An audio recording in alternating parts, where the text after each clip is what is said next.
primary caregiver, usually a member of the family. As Ray's caregiver, Frances not only provides company and support, but also helps with practical matters, such as the oxygen supply. The hospice team is composed of nurses, social workers, nurses' aides, volunteers, and many more who dedicate their lives and careers to this special calling. Each week, the team meets to problem solve and work out individual plans for each patient. Oxygen dependent, she also uses albuterol 4 or 5 times a day. At these meetings, each patient's case is discussed in detail. Plans are made for various aspects of care, including physical, emotional, and spiritual support, ordering of any equipment that might be needed, arrangements for therapy, visits by volunteers or other caregivers, and medication management.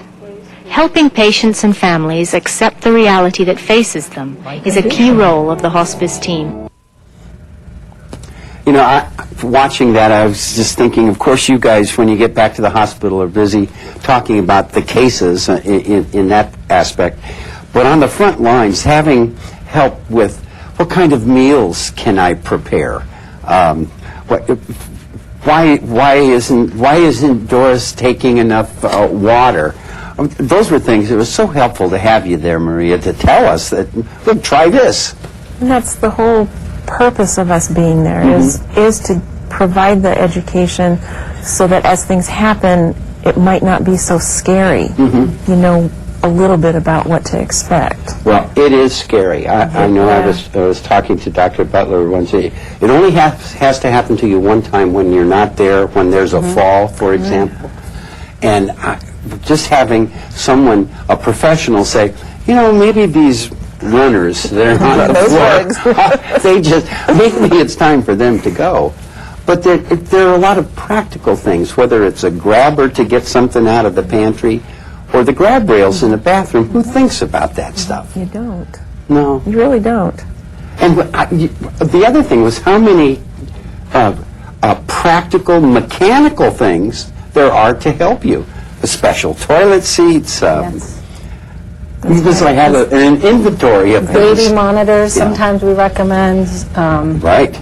Just for observation. We always come up, bed guards, bed alarms. Right. There's always things that we can kind of do to make the home safer. For the And you know, patient. even though, Lisa, my wife is a nurse, and but we needed help because this was such an awkward illness and so badly placed that we needed help in actually creating bandages for Doris. And the family, you guys did a wonderful job. Oh, thanks. Whoa. I mean, it was a tough case. Yeah, it really was. But Doris, bless her heart, she toughed it out and got through it and was exactly where she wanted to be. Yes, she was. Yeah, it's in her true. own bed. That's right. Now, it's time for a short break. When we come back, we will continue our discussion of hospice care with these good folks from the Torrance Memorial Medical Center Hospice Program. We'll be right back. The Los Angeles Department of Water and Power wants to give you up to 7 free shade trees just for completing a workshop, either online or in your neighborhood. The Trees for a Green LA program offers LADWP residents over 40 different varieties of free shade trees. Trees benefit the environment, save energy, and add beauty. Get your trees by participating in an online workshop by logging on to ladwp.com/trees or call 1-800-GREEN-LA.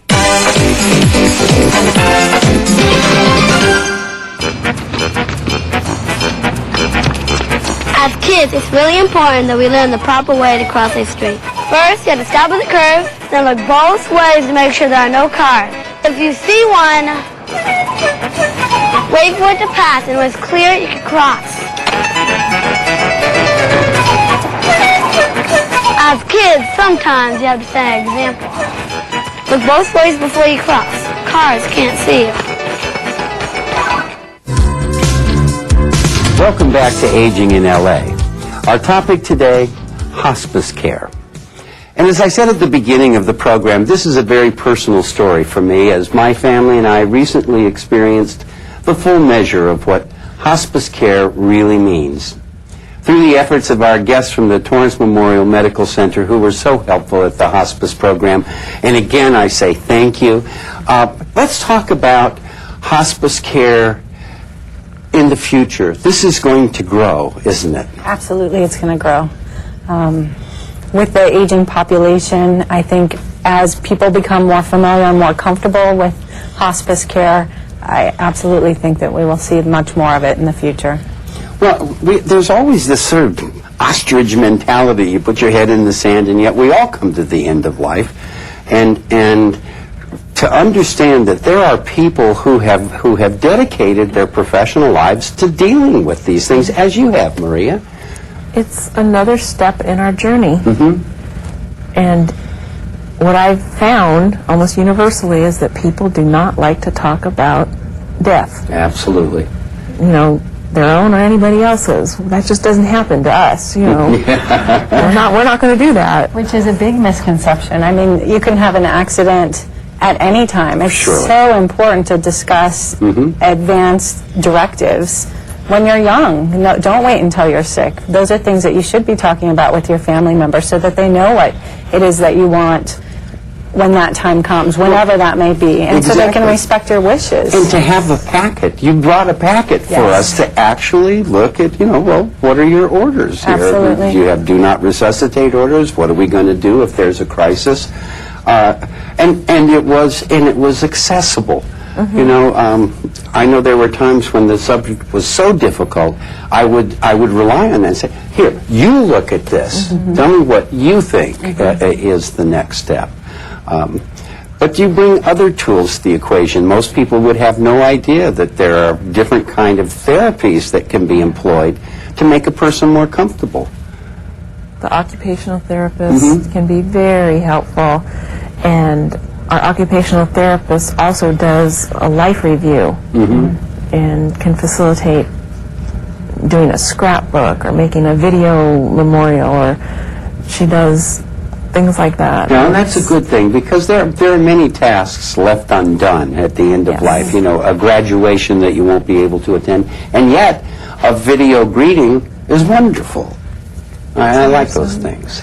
Good services. Really, it's very much a team sport. Well, I know. Team effort. It is a team. I mean, and there are social workers, nurses, volunteers, The aides, the physical aides. therapists. And when we do have our weekly meetings, we're all there, and we get everybody's input. The spiritual services, we have a chaplain that's at all of our meetings as well. And that can be critically important. Absolutely. Because there's so much fear involved. Now, when we first saw each other earlier today, I said that JC and I had talked about how we wish we had started the hospice program earlier, because it really did relieve that burden. And rather than having 2 months of the service, I would have loved to have had 4. I know my nights would have been much more comfortable and that. Now, what about those patients that really need sort of around-the-clock caregiving services, but there's no one in their family? Are there enough aides and volunteers to help cover those moments of isolation? We can cover periods of time. That is probably the one thing we don't supply as a 24-hour caretaker, but we do have volunteers that will go out and spend hours, not as a caretaker, but they're good eyes and ears to have in the home. The nurses generally, they have a caseload, so you have your patients that you sort of manage with my supervision, and the nurses will go out 2 to 3 times a week depending on what the needs are, and actually when things get critical we'll go out and do daily visits. We have patients in fact just last week we had a patient that was having a lot of difficulty with pain management in the home, so we did bring him into the hospital to get his pain under control. It allowed some time for his wife to get a little bit of a break. It's been rough for her, but it worked out completely successfully. He went home feeling much more comfortable, and now we have him on a regimen that's working much better for him in the home. So. Well, it's always so difficult to balance mental awareness and yet the need to combat pain, because we all hate to see people we care about suffer. But boy, you don't want to sort of like knock them out either. Right, you want to be spending time with them. Well, and exactly. having those conversations and having good quality, and that's being sedated is not the answer to that either. So you have to find that nice balance. And the other part I liked is the number on the portfolio that was left with us. It's there, and just knowing that here's a number that you can call. Which is a 24-hour number. Exactly. Yeah, absolutely. You get through to the nurse. The nurses can reach me 24/7 as well. If we need to, we'll mobilize out to the home in the middle of the night. Absolutely. Well, let's take another look at the video from the Torrance Memorial Medical Center Hospice Program. This time featuring home health aides and volunteers that assist in the program. As part of the care plan, hospice can arrange for home health aides who can relieve the primary caregiver by helping with bathing and meal preparation. Another key member of the hospice team is the volunteer. We have a lot of people that do on the hospice team. We have bath aides and nurses and social workers and stuff. The volunteers are really there to be. They're with the patient and the family. They're simply there to be there, to be with them. As I said, listening to their story, reminiscing about their life, listening to the music of their time, reading poetry to them. You know, and the volunteers come with open arms. They come not with a job, not with a task, just to be there, just to be there for that family and that patient. Now, the role of volunteers and aides, how wonderful that people, I mean, they're truly angelic in spirit to face this because they know what they're walking into. And so many of our volunteers have experienced the loss. That's sometimes how they come into the program. And you can understand that motivation. I know, there are so many times I look back and I think, I just missed by a little of knowing either when to say the right thing or do the right thing. And I think with someone I wasn't so close to, I would be better at it, you know, and that's a good motivation. Now, how do volunteers, if they feel a calling to do this, and it is a calling, I think, how do they get in contact with you? How do they get in contact with Torrance Memorial Hospice Program? They can just call us, and certainly we would put them in touch with Ellen, our volunteer coordinator. We currently have 72 volunteers, which is great. They provide not only conversational visits and just spending time with patients, but they'll do hair cutting. Right, and there's the number and the website on your screen, folks.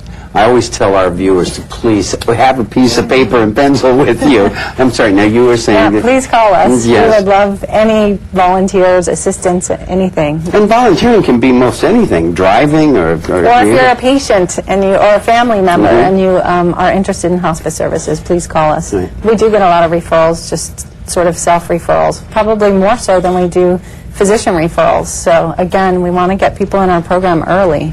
Well, and it's not like the program ends when the patient passes. I know I appreciate those follow-up calls that come in once a month. How are you doing, Paul? How's your wife doing? How's the family? The bereavement program. Because that's important. Now, unfortunately, our time is up for today's edition of Aging in L.A.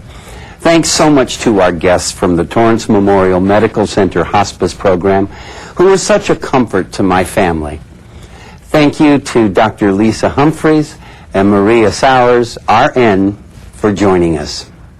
And now, it's time for our feature on Aging in LA, Senior Stat Shots, where we look at statistics that pertain to senior citizens.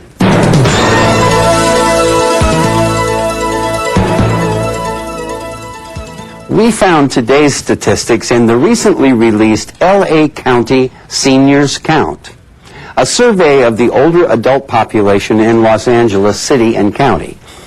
We have featured this survey on our program. We find that some seniors encounter various amounts of difficulty in performing the following daily tasks. For example, 70% of seniors have no difficulty in getting in and out of bed. But 19% have a minor difficulty, 5% have serious difficulty, and about 2% are unable to do so. When it comes to preparing meals, 68% have no difficulty, 15% have a minor difficulty, 6% a serious difficulty, and 6% are unable to do so.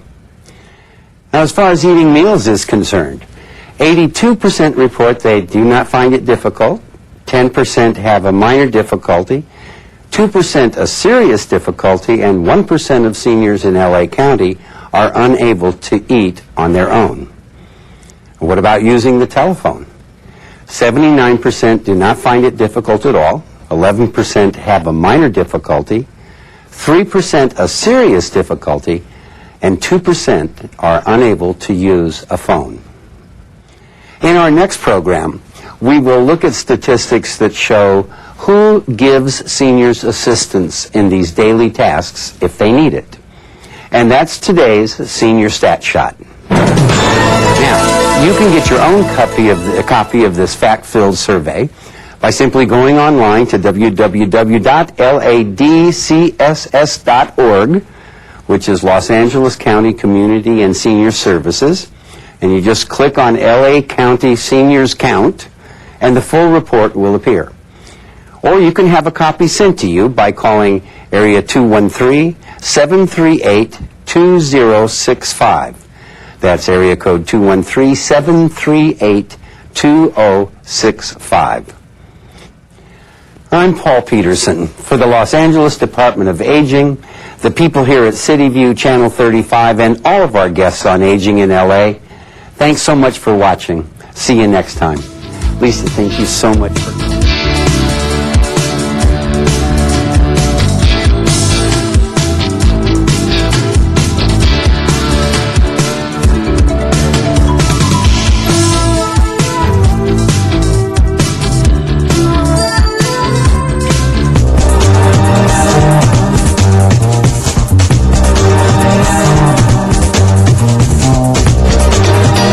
CityView Channel 35. Your city, your channel.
Good morning, Los Angeles, and welcome to the City Council meeting for Tuesday, September 28, 2010.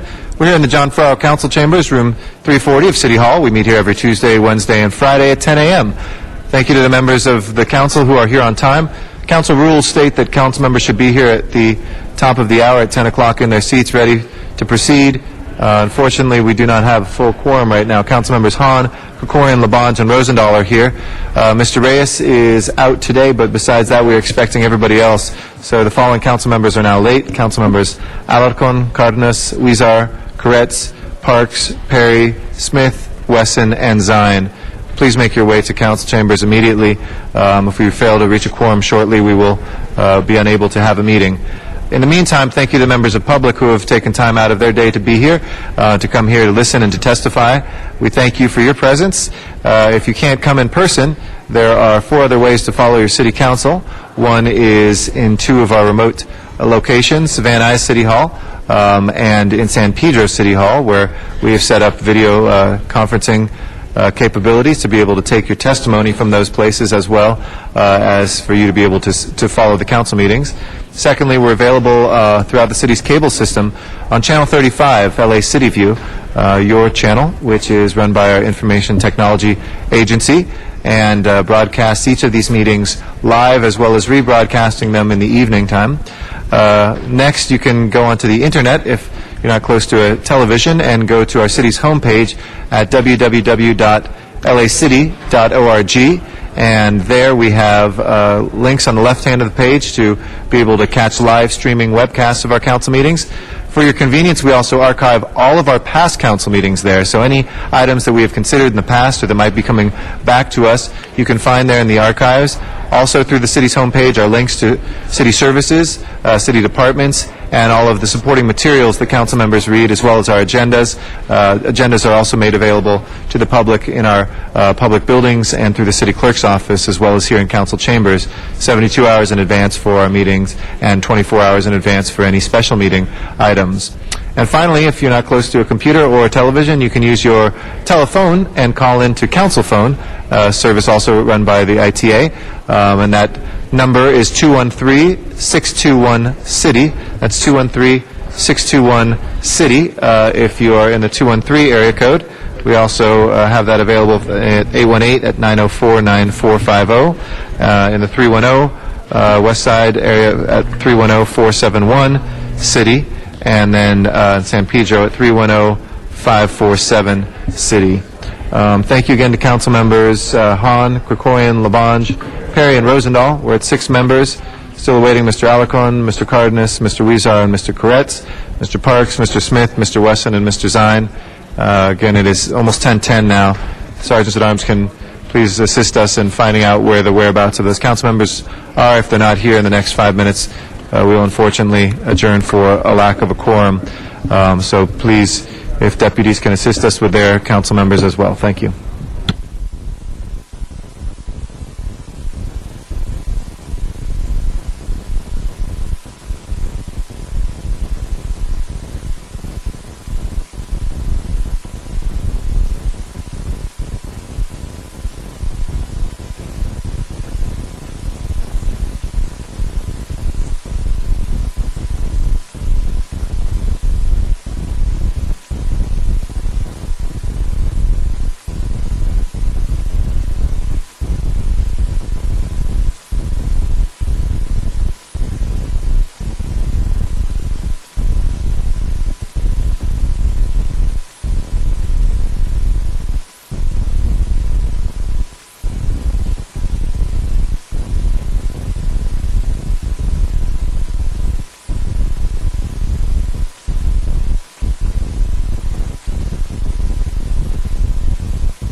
Here's our final quorum call for council members Alarcon, Weezer, Koretz, Smith, and Zine.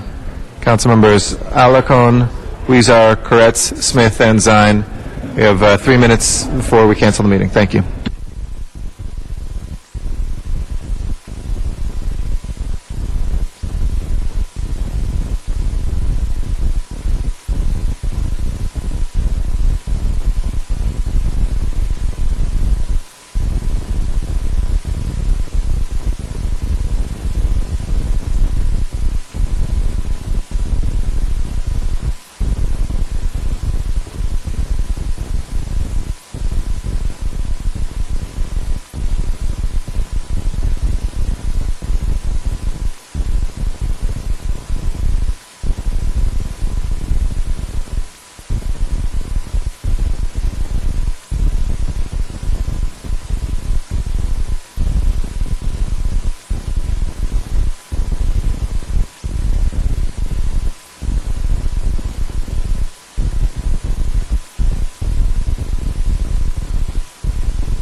Colleagues, it is 10:15 right now. I've been informed that Councilmember Alarcon is in the building and coming into council chambers. Otherwise, I would cancel for lack of a quorum.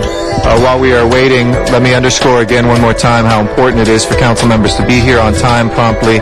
Members of the public take time to be here out of their work days, and for council members to be late, and we have 5 council members who are still late, is just simply unacceptable. And we need to be sure to be here. 10:15 is usually the cutoff. We'll wait another 30 seconds for Mr. Alarcon. If we don't get him, we will cancel. But I've been informed he's on his way down to chambers.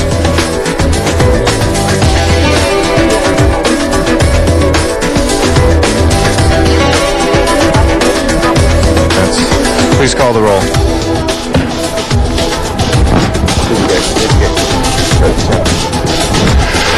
Alarcon, Cardenas, Hahn, Weezer, Perez, Krikorian, Labange, Parks, Perry, Reyes, Rosendahl, Smith, Weston, Zine, Garcetti, 10 members present, and a quorum, Mr. President. First order of business, if I can ask folks to please take their seats and to wind their conversations down. First order of business, please. Approval of the minutes. All right, Mr. Parks moves and Mr. Smith seconds. Without objection, those will be approved. Next order of business. commendatory resolutions for approval. Mr. Coyne moves, Mr. LeBon seconds. Without objection, those will be approved as well. Time for the salute to the flag. If I can ask everybody to please rise in council chambers. And Mr. LeBon, if you'll lead us in the Pledge of Allegiance. Ask all to rise. Place your hand over your heart. Ready, begin. I pledge allegiance to the flag of the United States of America and to the republic for which it stands, one nation, under God, indivisible, with liberty and justice for all. Thank you. If we can please run through today's agenda first, and then we'll come back for public comments. Colleagues, if you please direct your attention to today's agenda for any items you wish to call special. First items. Items 1 through 3 are ordinance scheduled for public hearing. Okay. And do we have cards on this? We have cards on all 3, sir. Okay, and we'll call one special for Mr. Smith as well. Next items, please. Items 4 through 17 are items for which public hearings have been held. Okay, I'll call 5 special. Other specials, colleagues? 4 through 17. 4 through 17 once. 4 through 17 twice. Mr. President, I've been made aware that an amendment to item 14A will be circulated shortly. Okay. City Clerk, I will call that special for our City Clerk. 14. And if there's no other specials, please open the roll on the balance. 6 for Ms. Hahn. And 9. And 9. And 13. Jeez. I'm sorry, that's all you can call special today, Ms. Hahn. 6, 9, 13, 36. Oh, no, we're not there yet. Mr. Parks? No, just forthwith when you finish. Okay. Any other specials, colleagues? Now let's take up the balance. Please open the roll, close the roll, and tabulate the vote. 12 ayes. Those are approved. We're forthwith on 6 and 10. 6 was called special by Ms. Hahn.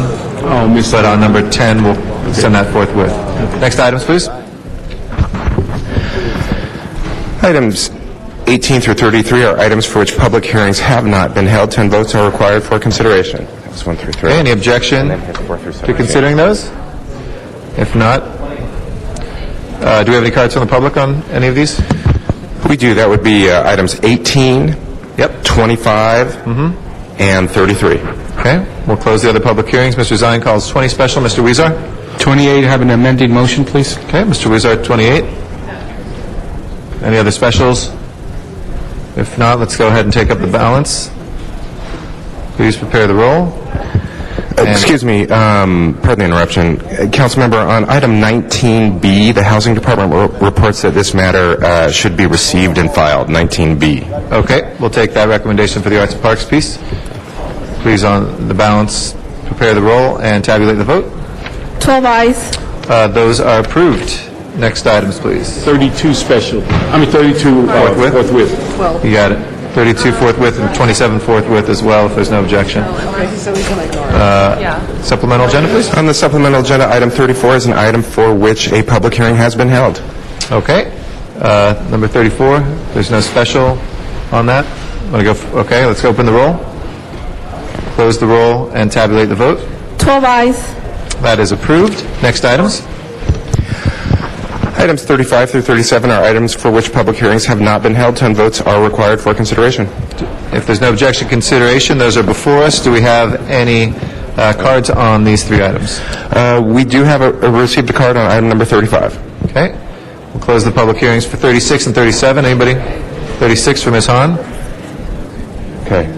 And if nobody wishes to call 37 special, let's go ahead and prepare the roll on 37 and tabulate the vote. Mr. President, can we do 37A and B forthwith, please? A and B forthwith without objection on 37. Thank you, Mr. Weezar. That'll take us to our general public comment. This is for items that are not on today's agenda, but nevertheless under the jurisdiction of the city. We have 2 minutes per speaker, and the podium is here for you. Thank you to everybody who has filled out cards. Dr. Clyde Williams is our first speaker. He'll be followed by Arnold Sachs. Dr. Clyde Williams, 4115 Barrett Road, El Sereno, Northeast LA. Last night we had a pretty good meeting in Eagle Rock. We wish many more people would have come. We wish that there would be many more such meetings of the Rules and Election and Environment and Energy Committees. So the basic element, though, is can we trust government departments?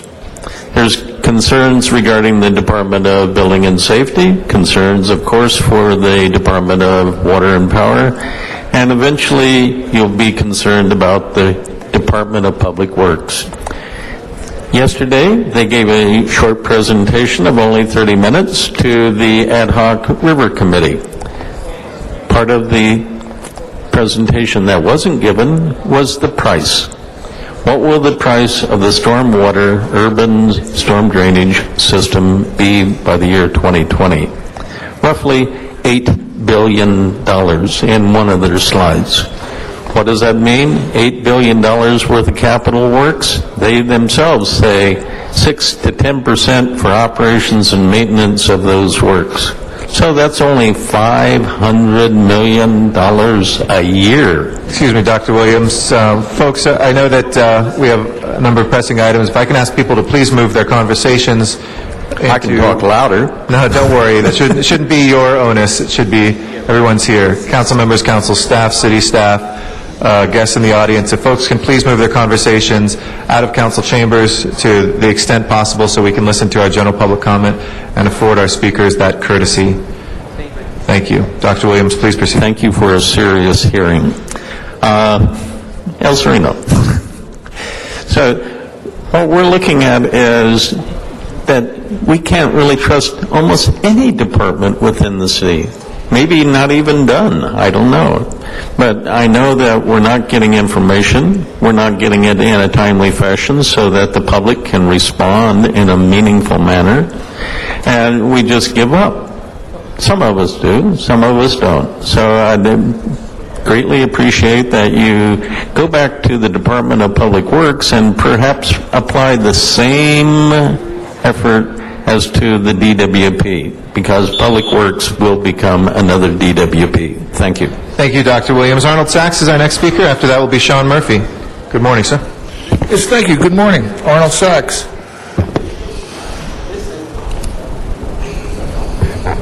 When we were last here on Friday, one of the items on the agenda, item number 18, was a transfer of the Vision Theater parking lot to the Los Angeles Department of Transportation.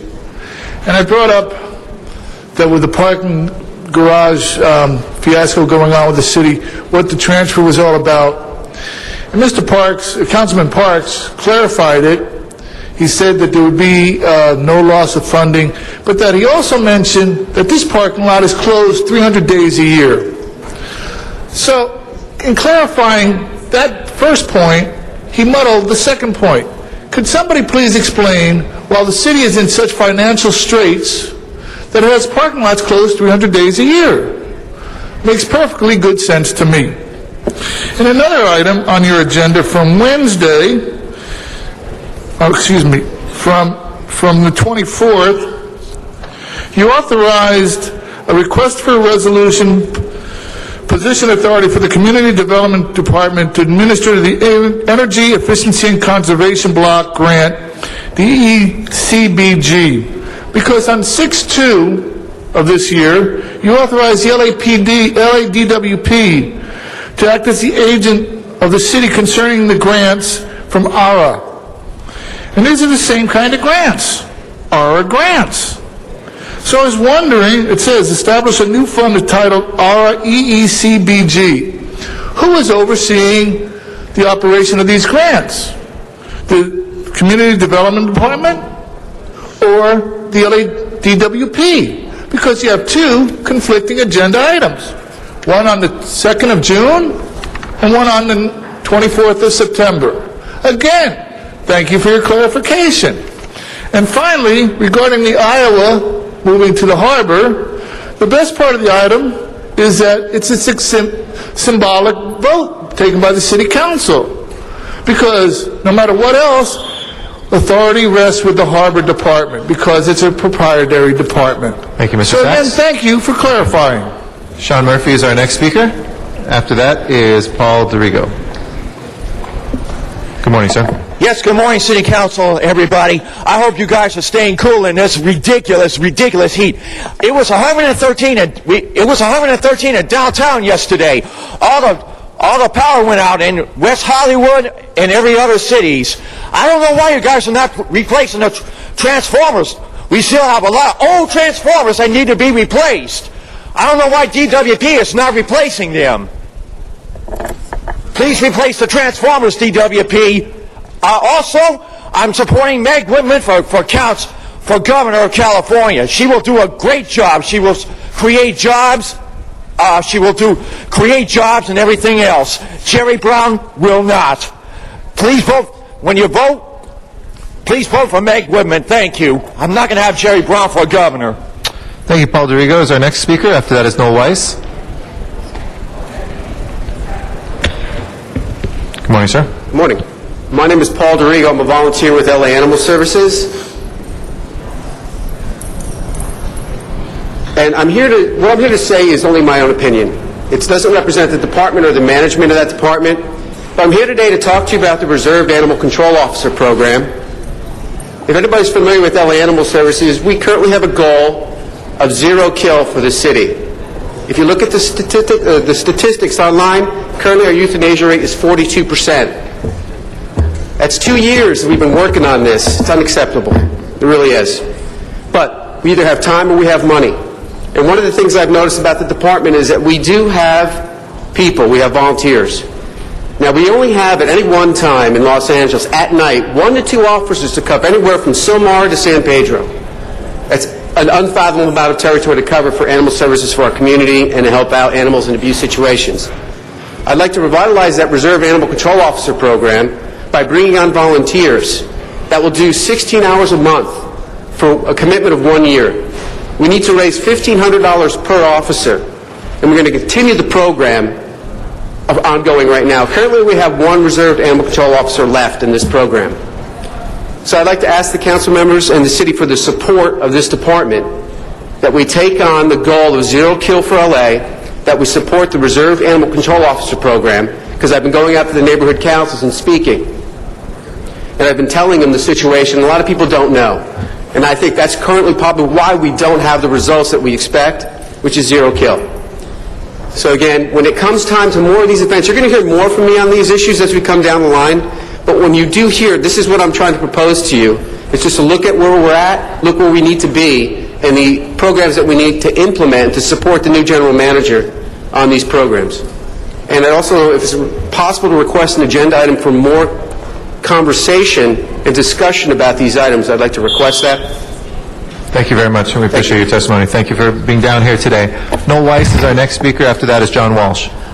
Morning, Council. The truth will set you free. I'm here to advocate again for the release by the Planning Department of the SB 1818 data. Mr. Reyes isn't here today, so it's a little unfair, maybe, to talk about him in his absence. But the bottom line is we've been sitting on this for almost 2 years. It's not right. The council, in order to make policy, is going to need the data. Now, this was something that was ordered by the council 2 years ago when they passed the implementation ordinance, and I want to share a little story with the council and the public as to why it's really necessary. Fountain and Gower. That was a project in Mr. Garcetti's district. A rogue planning department basically rode roughshod over the people in that area. It would have destroyed, if the project would have gone through SB 1818, 6 affordable units. There are 11 now. Instead, after the community wasn't getting anywhere with the planning department, it happened to come to my attention. I brought it to Mr. Garcetti's attention, and the bottom line is the net result, because of the second look and giving the community an opportunity, we now end up with 22 affordable housing units. So you're in a situation where these little time bombs, these SB 1818 time bombs, are planted all over the city. Mr. Krikorian's introduced a motion, Mr. Koretz has introduced a motion to get at the data. This is something that you need. We're not getting it. The only way to get it is a Rule 54. Unfortunately, nobody on the council has the balls to basically make a Rule 54 motion. So therefore, it falls to the President of the Council, in my humble opinion, since he has more power than Mr. Reyes to be able to make something happen. And I urge the President of the Council, and hopefully Mr. Rosendahl, others on this Council, will stand up and get this matter before so we can get the data. And it's just a question of letting it out of jail. It's in prison. And one guy out of 4 million people, Ed Reyes, shouldn't be in a position to control this kind of an important issue. I'm not advocating Rule 54 except under exceptional circumstances. This is an exceptional circumstance. Please, Mr. Garcetti, make the motion. If Mr. Reyes won't, we got 2 motions, one Krikorian's motion and one Mr. Weezar's motion to get this data going. Thank you very much. Thank you. And just so you know, we did a Rule 54 on Friday, Mr. Weiss, on the mansionization ordinance. John Walsh. After Mr. Walsh will be Dagoberto Reyes. At HollywoodHighlands.org, Twitter at HollywoodDems. Been a teacher, LAUSD, 25 years. Before that, New York City school system. Before that, Ethiopia, Peace Corps. The Times murdered a teacher is over the weekend. Look at the Daily News. Hotline for stress readied by LAUSD in wake of teacher's apparent suicide. Rigoberto Ruelas committed suicide because his name was on a database published by the LA Times, not the statistics, the names. The way you and I, Eric, had our ancestors' names published by the Nazis. He was not in very good shape. He went out and killed himself. The database is still up there. Take the database down. This is the first time any database like this has ever happened, and teachers are dying. They're shooting themselves. And the President of the United States on the same page, Obama says, poorly preferred teachers should get out. That's what Barry Obama said to Rigoberto Ruelas.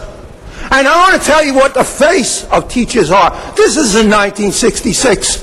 The majority of teachers at LAUSD don't look like me. The majority of teachers are minorities. And this is racist. Sam Zell racist. The number one, the metropolitan editor of the LA Times, the number one person who killed Rigoberto Ruelas is David Lauter.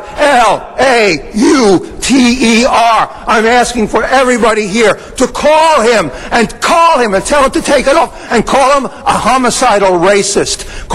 All you have to do is call 1-800-LA Times, press 5, and ask for David Lauter. You are killing us!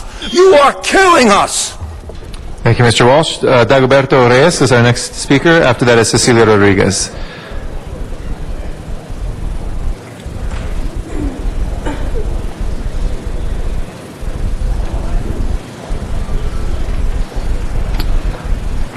Good morning, Mr. Reyes.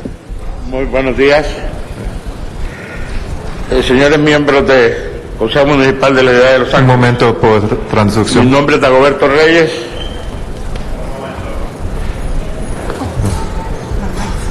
Momentito. Good morning, my name is Dagoberto Reyes. Soy el director de la Casa de la Cultura en Los Ángeles. I am the director of the Cultural House in Los Angeles, Establecida en 1996 established in 1996. y ubicada en el sector de Pico Union Westlake. It's located in the area of Pico Union Westlake. Servimos a las necesidades culturales de la comunidad We serve the cultural needs of the community, salvadoreña y mesoamericana. of the Salvadorian and Mesoamerican community. Últimamente establecimos una radio por internet Lately, we established a radio con una programación variada. with a program that has a variety of different things. Ante los incidentes en Westlake por motivo de la muerte del inmigrante guatemalteco Due to the incidents that happened in Westlake and the decease of the murder of that Guatemaltecan immigrant, Manuel Jiménez, y ante la política de marginalización y exclusión y discriminación contra las comunidades centroamericanas en Los Ángeles y en este distrito de la ciudad. due to the murder of Manuel Jiménez and due to the politics of exclusion and discrimination against the Central American communities in Los Angeles, in this district of the city. Nosotros pedimos investigue primero We are requesting you to first investigate los criterios con que se otorgan los grants, the criteria that you use to grant grants, particularmente de los provenientes del Community Development Department Administration, especially the CRA. por la oficina del alcalde. Y segundo, queremos preguntar por qué ninguna organización centroamericana cultural se le ha otorgado un espacio en nuestra área. Eddie Reyes ha traído miembros de organizaciones culturales hasta de San Francisco, pero menos a una organización centroamericana. Ed Reyes brought some representative from San Francisco, but none from a Central American country, and we want to know why we don't have a space for a Central American organization in the infrastructure of the city of Los Angeles. Gracias por permitirme presentarme ante ustedes y esperemos que la ciudad de Los Ángeles tome acción. Thank you for allowing me to speak in front of you, and we hope that the city of Los Angeles takes action para dar respuesta a esta pregunta. Muchas to gracias. respond to this question. Thank you. Muchísimas gracias, señor. Cecilia Rodriguez is our next speaker. After that is Salvador Sanabria.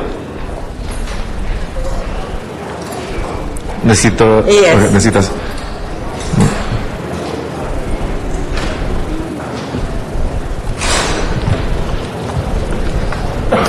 Gracias, muy buenos días. Good morning. My name is Cecilia Rodriguez, the presidenta de Alliance Honduras en Los Ángeles. Querido miembro del Consejo Municipal, querido señor presidente del Consejo Municipal, Eric Garcetti. Dear members of City Council and dear President of the Council, Mr. Eric Garcetti. Mi nombre es Cecilia Rodríguez. My name is Cecilia Rodriguez. Y soy la presidenta de la Alianza Hondureña de Los Ángeles. I'm chair of the Hondureñan Alliance of Los Angeles. Que como agencia no lucrativa provee that as a non-profit organization it provides servicios a la comunidad hondureña centroamericana desde el 2001. Services to the Hondureñan and Central American community since 2001. La comunidad centroamericana ha hecho la petición de la creación de la Plaza Francisco Morazán. This community has requested the creation of the Francisco Morazán Plaza desde el año 2005. Since 2005. Hasta la fecha no ha sido aprobada. And it hasn't been approved yet. Quiero manifestar que no puede ser que un solo centroamericano represente a todos nosotros ante el Consejo Municipal. I just want to say that not one Central American representative can represent all the Central American community at City Council.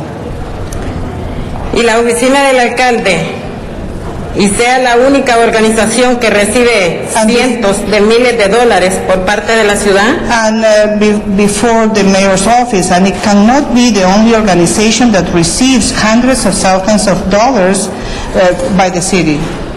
Como contribuyente a la oficina del fisco de la ciudad de Los Ángeles, as a taxpayer, creo que nos merecemos el compartimiento justos. I think that we deserve to share this in a fair way. De los recursos de la ciudad. To share the resources from the city in a to be fair when we share these resources. Asimismo, condenamos la práctica de la confiscación de los vehículos. We don't approve that cars be confiscated.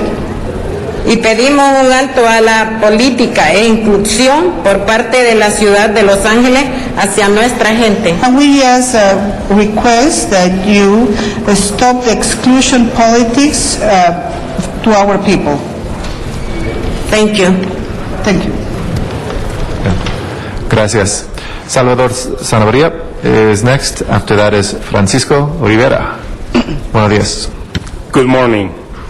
Members of the City Council, Council President, I want to take this opportunity to address you in public comments as the executive director of El Rescate, a non-profit community-based organization established in 1981, the oldest organization providing services to the Mesoamerican community in Los Angeles and in the United States, as well other 28 immigrant nationalities.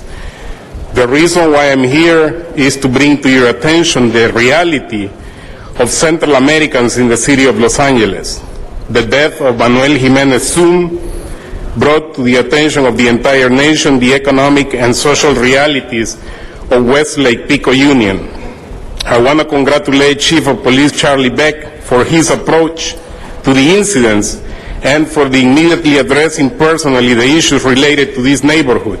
Now it is time to talk about the issues pending in the same area. These are issues of marginalization, exclusion, and discrimination by agencies, departments, and offices of this City Council and the Office of the Mayor. On top of the neglect of the City of Los Angeles, there is also a lack of representation, as well the participation of members of the California Assembly. I want to conclude that we are willing to start a real dialogue with city officials about the realities of this neighborhood and bring inclusiveness to the serious issues related to this area. Thank you very much. Thank you very much. And I know this isn't on today's agenda, so I'll just briefly say I know I spoke with Chief Beck as well about his establishment of a Central American Advisory Committee, and I know you've been involved in those discussions as well, and we thank him for moving forward with that expeditiously. Francisco Rivera is next, and then we'll go to Van Nuys, and Miriam Fogler will be next. President and members of the City Council, as a member of the Central American community based in the Pico Union Westlake area, I am here today to request the disrespect of the City of Los Angeles and the Mayor Antonio Villaraigosa's office. But the lack of respect I am asking you to give to my community is the way you offend Mr. Carlos Baquerano, Executive Director of the Salvadoran American Leadership and Education Fund, SALEF, by granting him $100,000 in 2005, $104,000 in 2007, $100 for 2008 and 2009, and $7,200,000 in 2010 as established in contract with the Community Development Department. Mr. Baquerano is quoted in the LA Times saying that the mayor needs to reach us.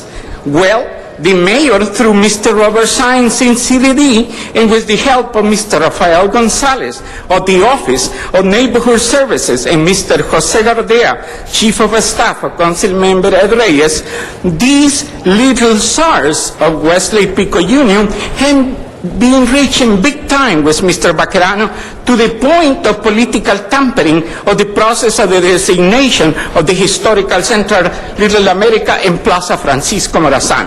SALEC gave a contract signed by Christine Essel of the CRA in June 3, 2010, and with the visto bueno from the chief legislative analyst and the city clerk about creating the Plaza Oscar Romero. This can be only called for what it is: traffic of influences in City Hall. The only thing you need is to be a friend of the mayor, and then you can come with the rubber stamping of the City Council, the CRA, the city clerk, and I provide to you an attachment with the contract numbers and SALES and CDD and a copy of the contract. So, we request the fair share of the city resources for the Guatemalan, Honduran, Nicaraguan, and Salvadoran. We just want equality and justice, and here is a copy of all the documents as a matter of public record. Thank you. Our next speaker is Miriam Fogler in Van Nuys. She'll be followed by Donna Pearman. Good morning, Ms. Fogler. Hello. Yes, you know, good morning. I want to tell you something. Nothing to do with race or anything, but, you know, the communist element started here back in the 60s, and started with Martin Luther. He had a membership with the Communist Party, and tell you, the worst enemies are their own, like people of their own, and we can't have that. We have to unite. We can't be divided. Exactly what they're doing here, folks. They're introducing everybody to communism in this country. And you see, Obama has a connection with it too. He's all in bed with this communist agenda. He's trying to do this with the health care. He's forcing you to have a membership, have to have health care, or you get charged. The recent moment, the last week, there was the Chinese attacked Japan. And there's a reason why World War II, why they attacked us in Pearl Harbor, was because the Japanese were having a problem with the Chinese. And at the end of the new movie with on the Pearl Harbor movie, they show on the AMC, they show the Chinese how they rescued an American at the end of the movie. But it goes to show you that you cannot be in bed with your enemies too much, because that's exactly how we were able to beat Hitler, was because we lined up with the Russians. And now today, folks, they're helping Iran build a big bomb. And Garcetti, I'm surprised, because of major chutzpah here, being in the Navy Reserve. My dad, all his family served in the Navy, Air Force. My other uncle hit the beach of Normandy. I want to have 1 minute to speak on 18 at least. I want to be able to speak on 36 for 2 minutes. So I want to get the opportunity, and 35 and 1. Just want to say that we have to be vigilant and don't let them have communism take over our country. Thank you.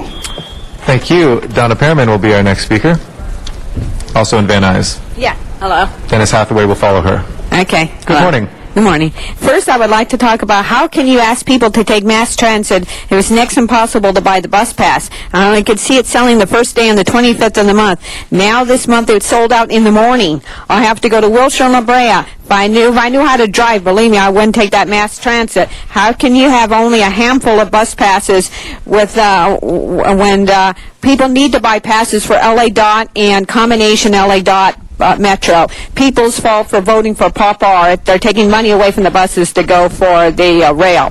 Anyway, the second I want to talk about, Arizona is trying to protect our borders, protect our country.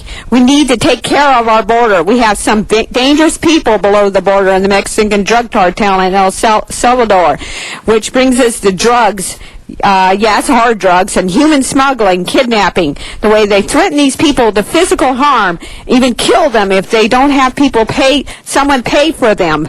Then they, let's see, we need to stop human smuggling. It's a form of slavery. Also, terrorists who want to destroy America come through Mexico to Arizona, probably to California. They need to, Arizona needs to work on that law and make it more fair, yes, but don't get rid of it. We need it. 42 states have some form of looking at who's coming in. We have to. What we don't know can kill us. See what's happening in 9/11? They got vital information about our airports. Boston, I believe. We are too gullible. It can destroy us. Look at all those who died in 9/11. What have we learned? Not to make waves, boycott Arizona. Why do we have so many that come in illegally? Someone does take those jobs the illegals take. It's legal aliens. Remember them. They fought for the same jobs, sometimes for the same benefits. We need to protect the rights of legal aliens. Thank you. Thank you, Ms. Perriman. Next is Dennis Hathaway here in Council Chambers. Merv Evans will follow Mr. Hathaway. Good morning. Good morning, council members. I'm Dennis Hathaway, president of the Coalition to Ban Billboard Blight. I want to call your attention to an issue involving street furniture advertising. I have a publication from the Bureau of Street Services that says CBS Decor will not display any advertising for tobacco-related products nor hard liquor on any of its furniture amenities. I have photographs I took just in the past couple months. Here's a bus shelter with a Maker's Mark whiskey ad. Here's a kiosk with a Don Julio tequila ad. Here's a kiosk for a Belvedere vodka ad. And by the way, I just saw this morning, there's a kiosk directly north of City Hall on Broadway with a Belvedere vodka ad on it, and I'm sure that some of you could probably look out your office windows and see it. I think that I just took these photographs at random. I think that if one did a survey, you could find a lot more of these. The publication also states that these kind of advertising will not be placed within 500 feet of schools or churches. I have here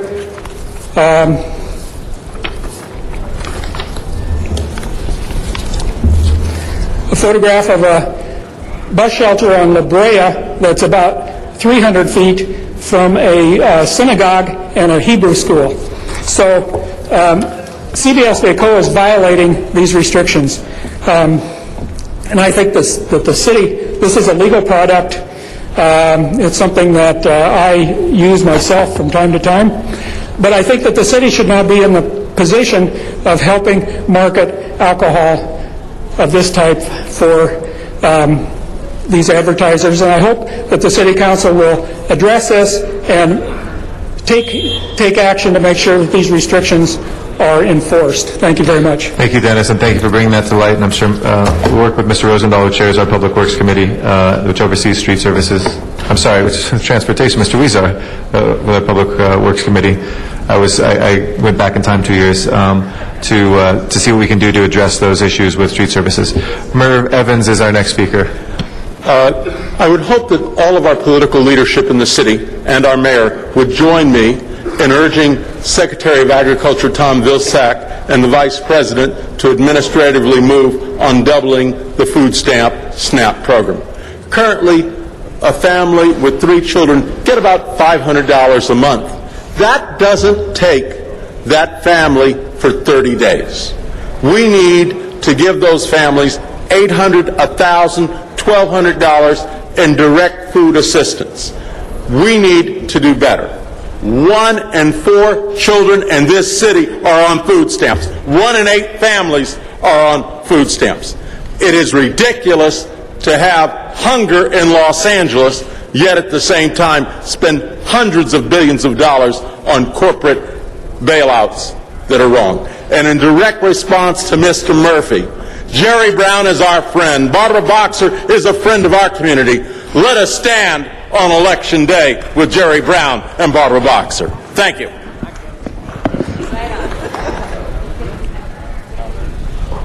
Mr. Clerk, we're going to open the roll on number 4. We need to reconsider number 4, colleagues. On the reconsideration, please open the roll, close the roll, tabulate the vote. 12 ayes. Submits without recommendation. Somebody needs to make a motion to move. So number 4, Ms. Perry? Yeah, thank you. Thank you. Thank you, Mr. Chair. We have to reconsider item 4 for technical reasons, not substantive. The reconsideration was voted on, so it's now up to you Okay. for... All right, yes, it came out of committee and was submitted without recommendation. So Put that on the record. So we want to now vote on number 4 out of committee without recommendation. That's right. Okay. Because we didn't have a quorum, that's all. All right, there is a motion required, Mr. City Attorney? We can move it as a communication from the chair. We were lacking a quorum at that time, so that's why it was submitted without recommendation. But it's just a communication. Move the recommendation. For clarification, would council like to move Let me the clarify for you. I just got something from the clerk, and they're requesting that the submit without recommendation means the following recommendations as contained in resolution number 011-033 and approved by the Board of Water and Power Commissioners on July 22nd and August 8, 2010. City Attorney report subject to approval by the mayor, and then that we need to move that section. Mr. Clerk, was that satisfactory? Very good. Mr. Garcetti seconds. Mr. Garcetti seconds. All right, now the matter's before us. Yeah. Open the roll, close the roll, tabulate the vote. 12 ayes. Very well. Thank you, Ms. Perry. Thank you, Mr. Garcetti. Mr. Clerk, next item, please. That brings us back to item number 1, called special for cards. All right, number 1.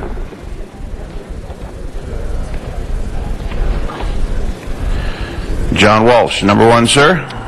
HollywoodHighlands.org. Mr. Walsh.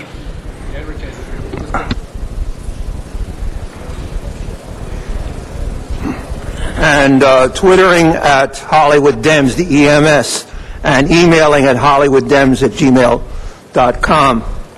Can you believe what they're slipping through now? Mr. Wesson, I love your cute little animals. My landlord would shoot me if I brought one of them home. He's very, very nasty sometimes. This increases the adoption fees for kennel and exhibition permit fees, adoption fees at Animal Service. What this will cause, Mr. Wesson, is the death of animals. The more expensive the animal is, the fewer people will buy them, and those horrible people, and you know how they kill the animals, putting them in that little machine, taking the air out, destroying them, their eyes bulge. That's what you're doing when you vote in this. You know, it's nice to know the city council just treats people like animals and animals like people. In other words, this is a death sentence for animals. Look at it. Revising and increasing adoption fees. Increasing adoption fees. That's what's down here now. I hope that other people will show up. In the meantime, HollywoodHighlands.org. I'm leaving early so I can put a new post up there. 1 minute. Let's go to the Valley. Miriam Volger on item number 1. Good morning. This is ridiculous to increase the adoption fee again, folks. What this is going to do is make a big, big impact on the adoption for our pets. You know, this is a tragedy that you want to set this endeavor.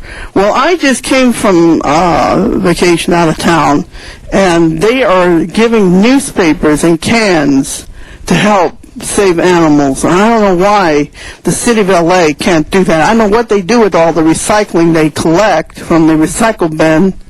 Why can't that money be earmarked for this? What a tragedy, and it's a chutzpah. I want to save my minute, the other minute on 18, so I can have it 2 minutes there and 36 and 35 each. All right, thank you. We're back to number 1. Mr. LaBonge? I just want a technical question. How is this related to other costs in the county or other municipalities? Is anyone from Animal Services here to answer that? Well, we have on the speaker, Mr. LaBonge, is that your question? You want Animal Services to come forward? Yeah, someone from Animal Services just asked the question, how does it relate to the rest of the county? Is Animal Services here? Animal Services representative? Linda Barth was here. I think it's worthy to know that question. Well, let's set it aside for now, Mr. LaBonge. Thank you. Thank you. Mr. Garcetti? All right, this is just the Rule 23. And then we'll hear from Mr. Garcetti and then Mr. Smith. Ms. Hahn? You're not on there.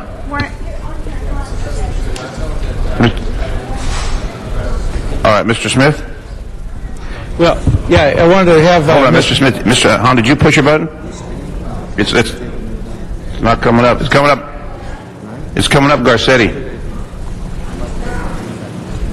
We'll put... I'm sorry.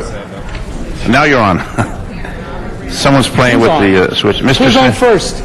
Mr. Smith, go ahead, then we'll go to Ms. Hahn. That's President's chair. Okay. All right, Mr. Smith and Ms. Hahn. Somehow your number wasn't coming up. This is a lovely bill. All right, Mr. Smith, go ahead. Thank you. We'll technical fix it. We'll fix it. Just to answer some questions that people may have about this. First of all, as you know, in the budget, we requested every fee in the city that we have as a fee to be looked at and determine whether it needs to be upgraded. Some of the fees we found hadn't been updated in decades, and some of the animal services fees have not been upgraded since the 1960s. What we do is ask for full cost recovery. On the case in point, what you have here is a very small number of cases. One is on the upgrade, the fees for the horse corrals. There's only about 20 or so in the city, about 20, 25 of those in the city. Not a big number of people affected. the number of horses that are picked up, that are injured, dying, that we pick up, it's only 3 last year.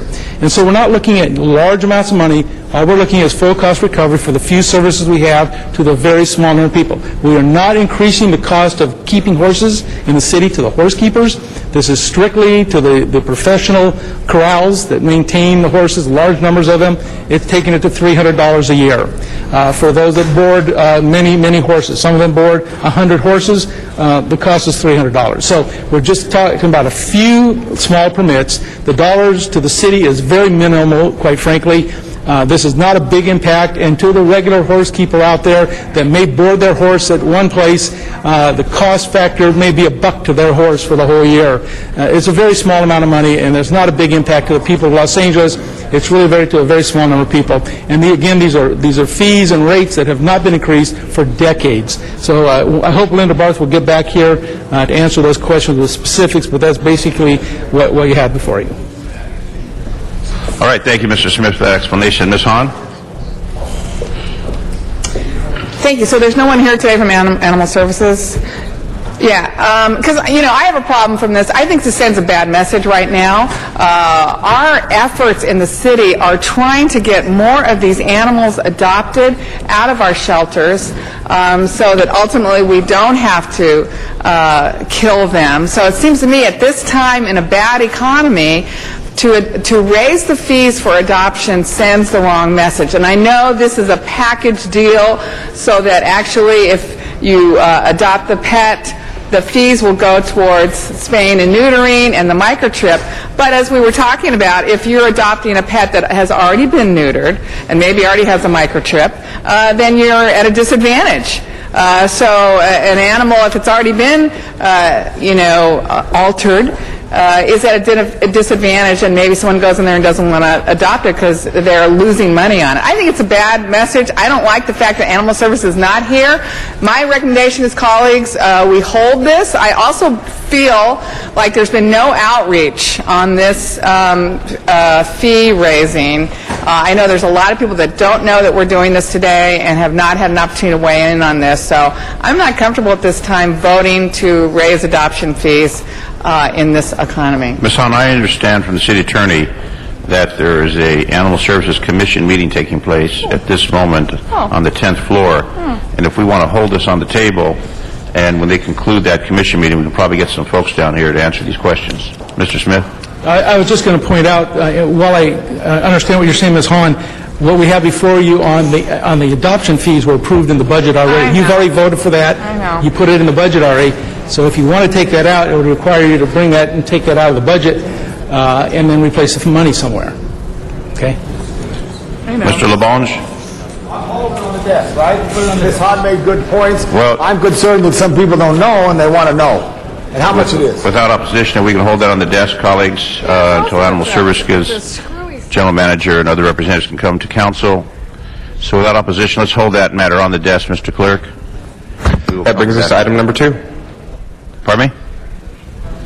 That brings us to item number 2. Number 2, I'm sorry. Cards. Go ahead. All right, number 2.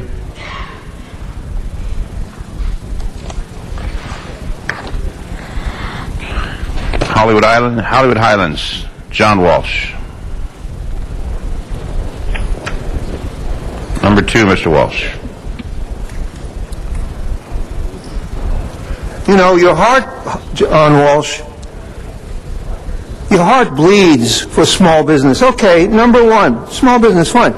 What does this do? It raises $13 the penalty for false alarms for small businesses to the police. Well, the reason for that is the alarm systems don't work properly. I'm telling you right now, and it destroys jobs. I want to point out that rescuing the people from Buchenwald destroyed the barbed wire small industry business. Okay? It destroyed it. I believe in job killing. But I'd like to finish my minute by translating what I said into another language. And the language is, of course, of dogs and cats, who cannot speak here. So for the next minute, listen carefully.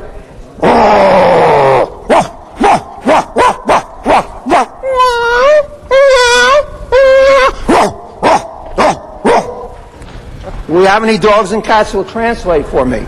Okay, they said that they don't like false alarms either.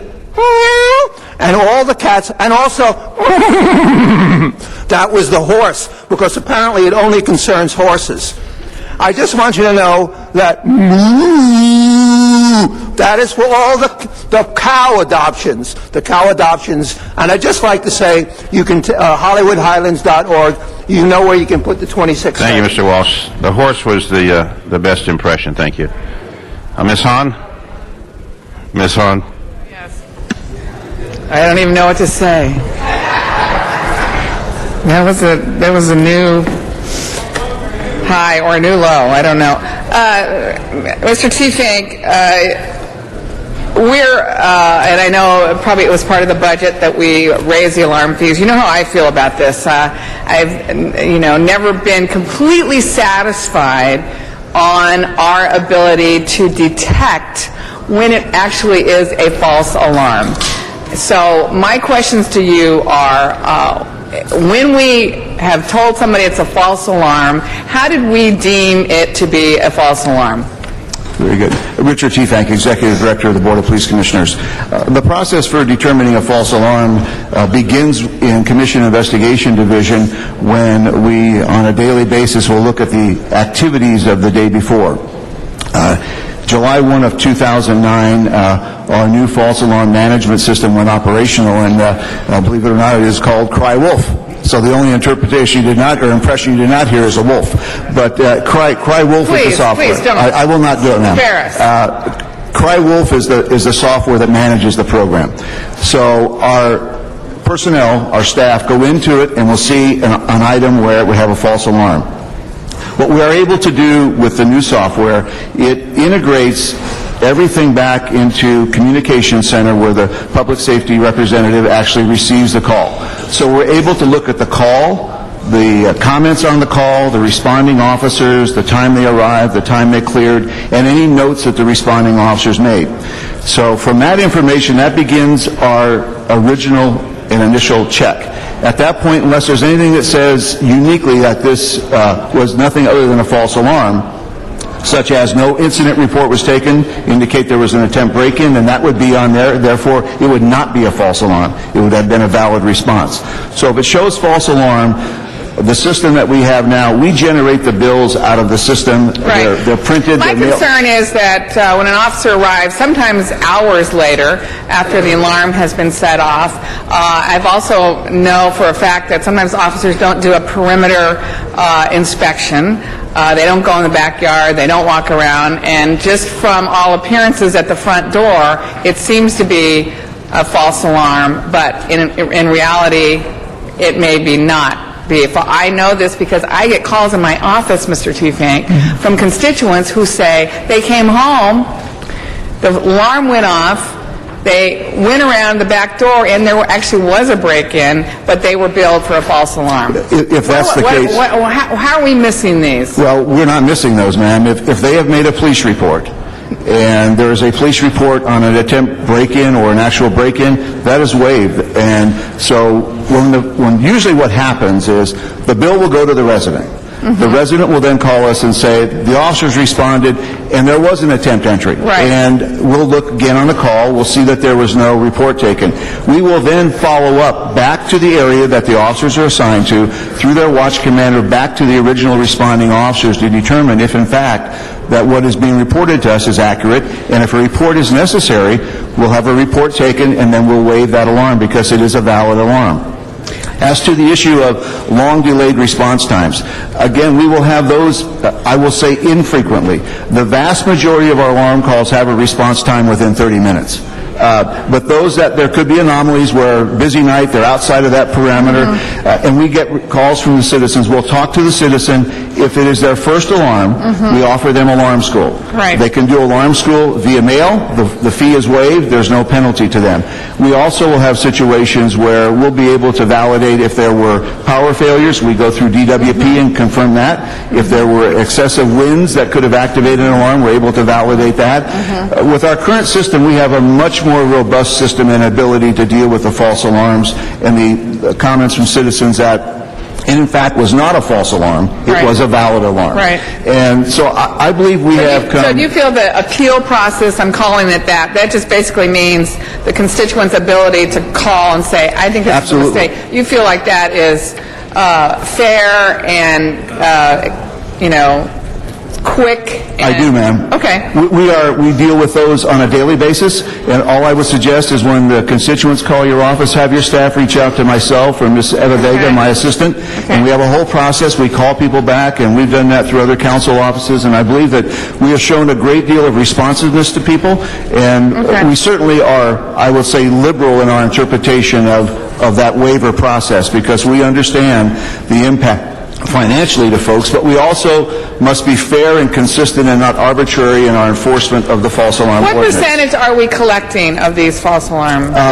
The most recent percentage, we're at 73% with our new system, up from about 52% in past years. Thank you, Ms. Hahn. Your time. Okay. Thank you. Mr. Rosendahl. Just a quick question. Many of my constituents have said to me that, a burglar tries to get in, sets off the alarm, realizes that there's an issue, and the potential burglar leaves, and then they're fined for a false alarm. And you were just discussing it a little bit with Ms. Hahn. Explain it again for me, for my understanding. Okay. If a resident states that there was an attempt break-in at my house that the officers who responded did not find, when they give us that information, the first thing we do is we reach back out to the area that those officers responded from, try to reach the original responding officers to see if we can validate any information that they tell us.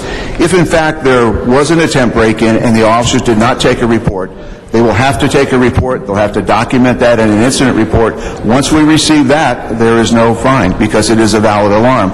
We do not ourselves go out and do a physical inspection of that.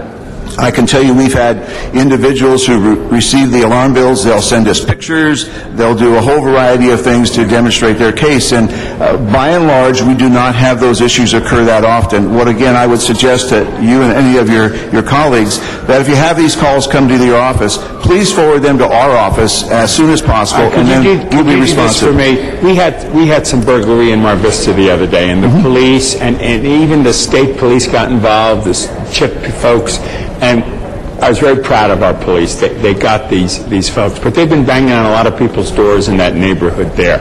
Can you give me a breakdown of CD11 where the alleged false alarms came in, or where the issues may be, that we could look at in the context of issues like that and my constituents? Do you break them down by district? Our software will not be able to break them down by council district. It does not have that ability. Like if I said Mar Vista or Westchester? Sure, we could run the streets, the 100 blocks within streets and those kind of things, get you activity of number of alarms that came in and the number that were false during a period of time. I'd like that as a backup to some of the issue on that. Absolutely. We can do that, Thank sir. you. That's not a problem. Thank you. Appreciate it. Any questions from any of your colleagues, council members? We'll be happy to respond to those questions and concerns from your constituents.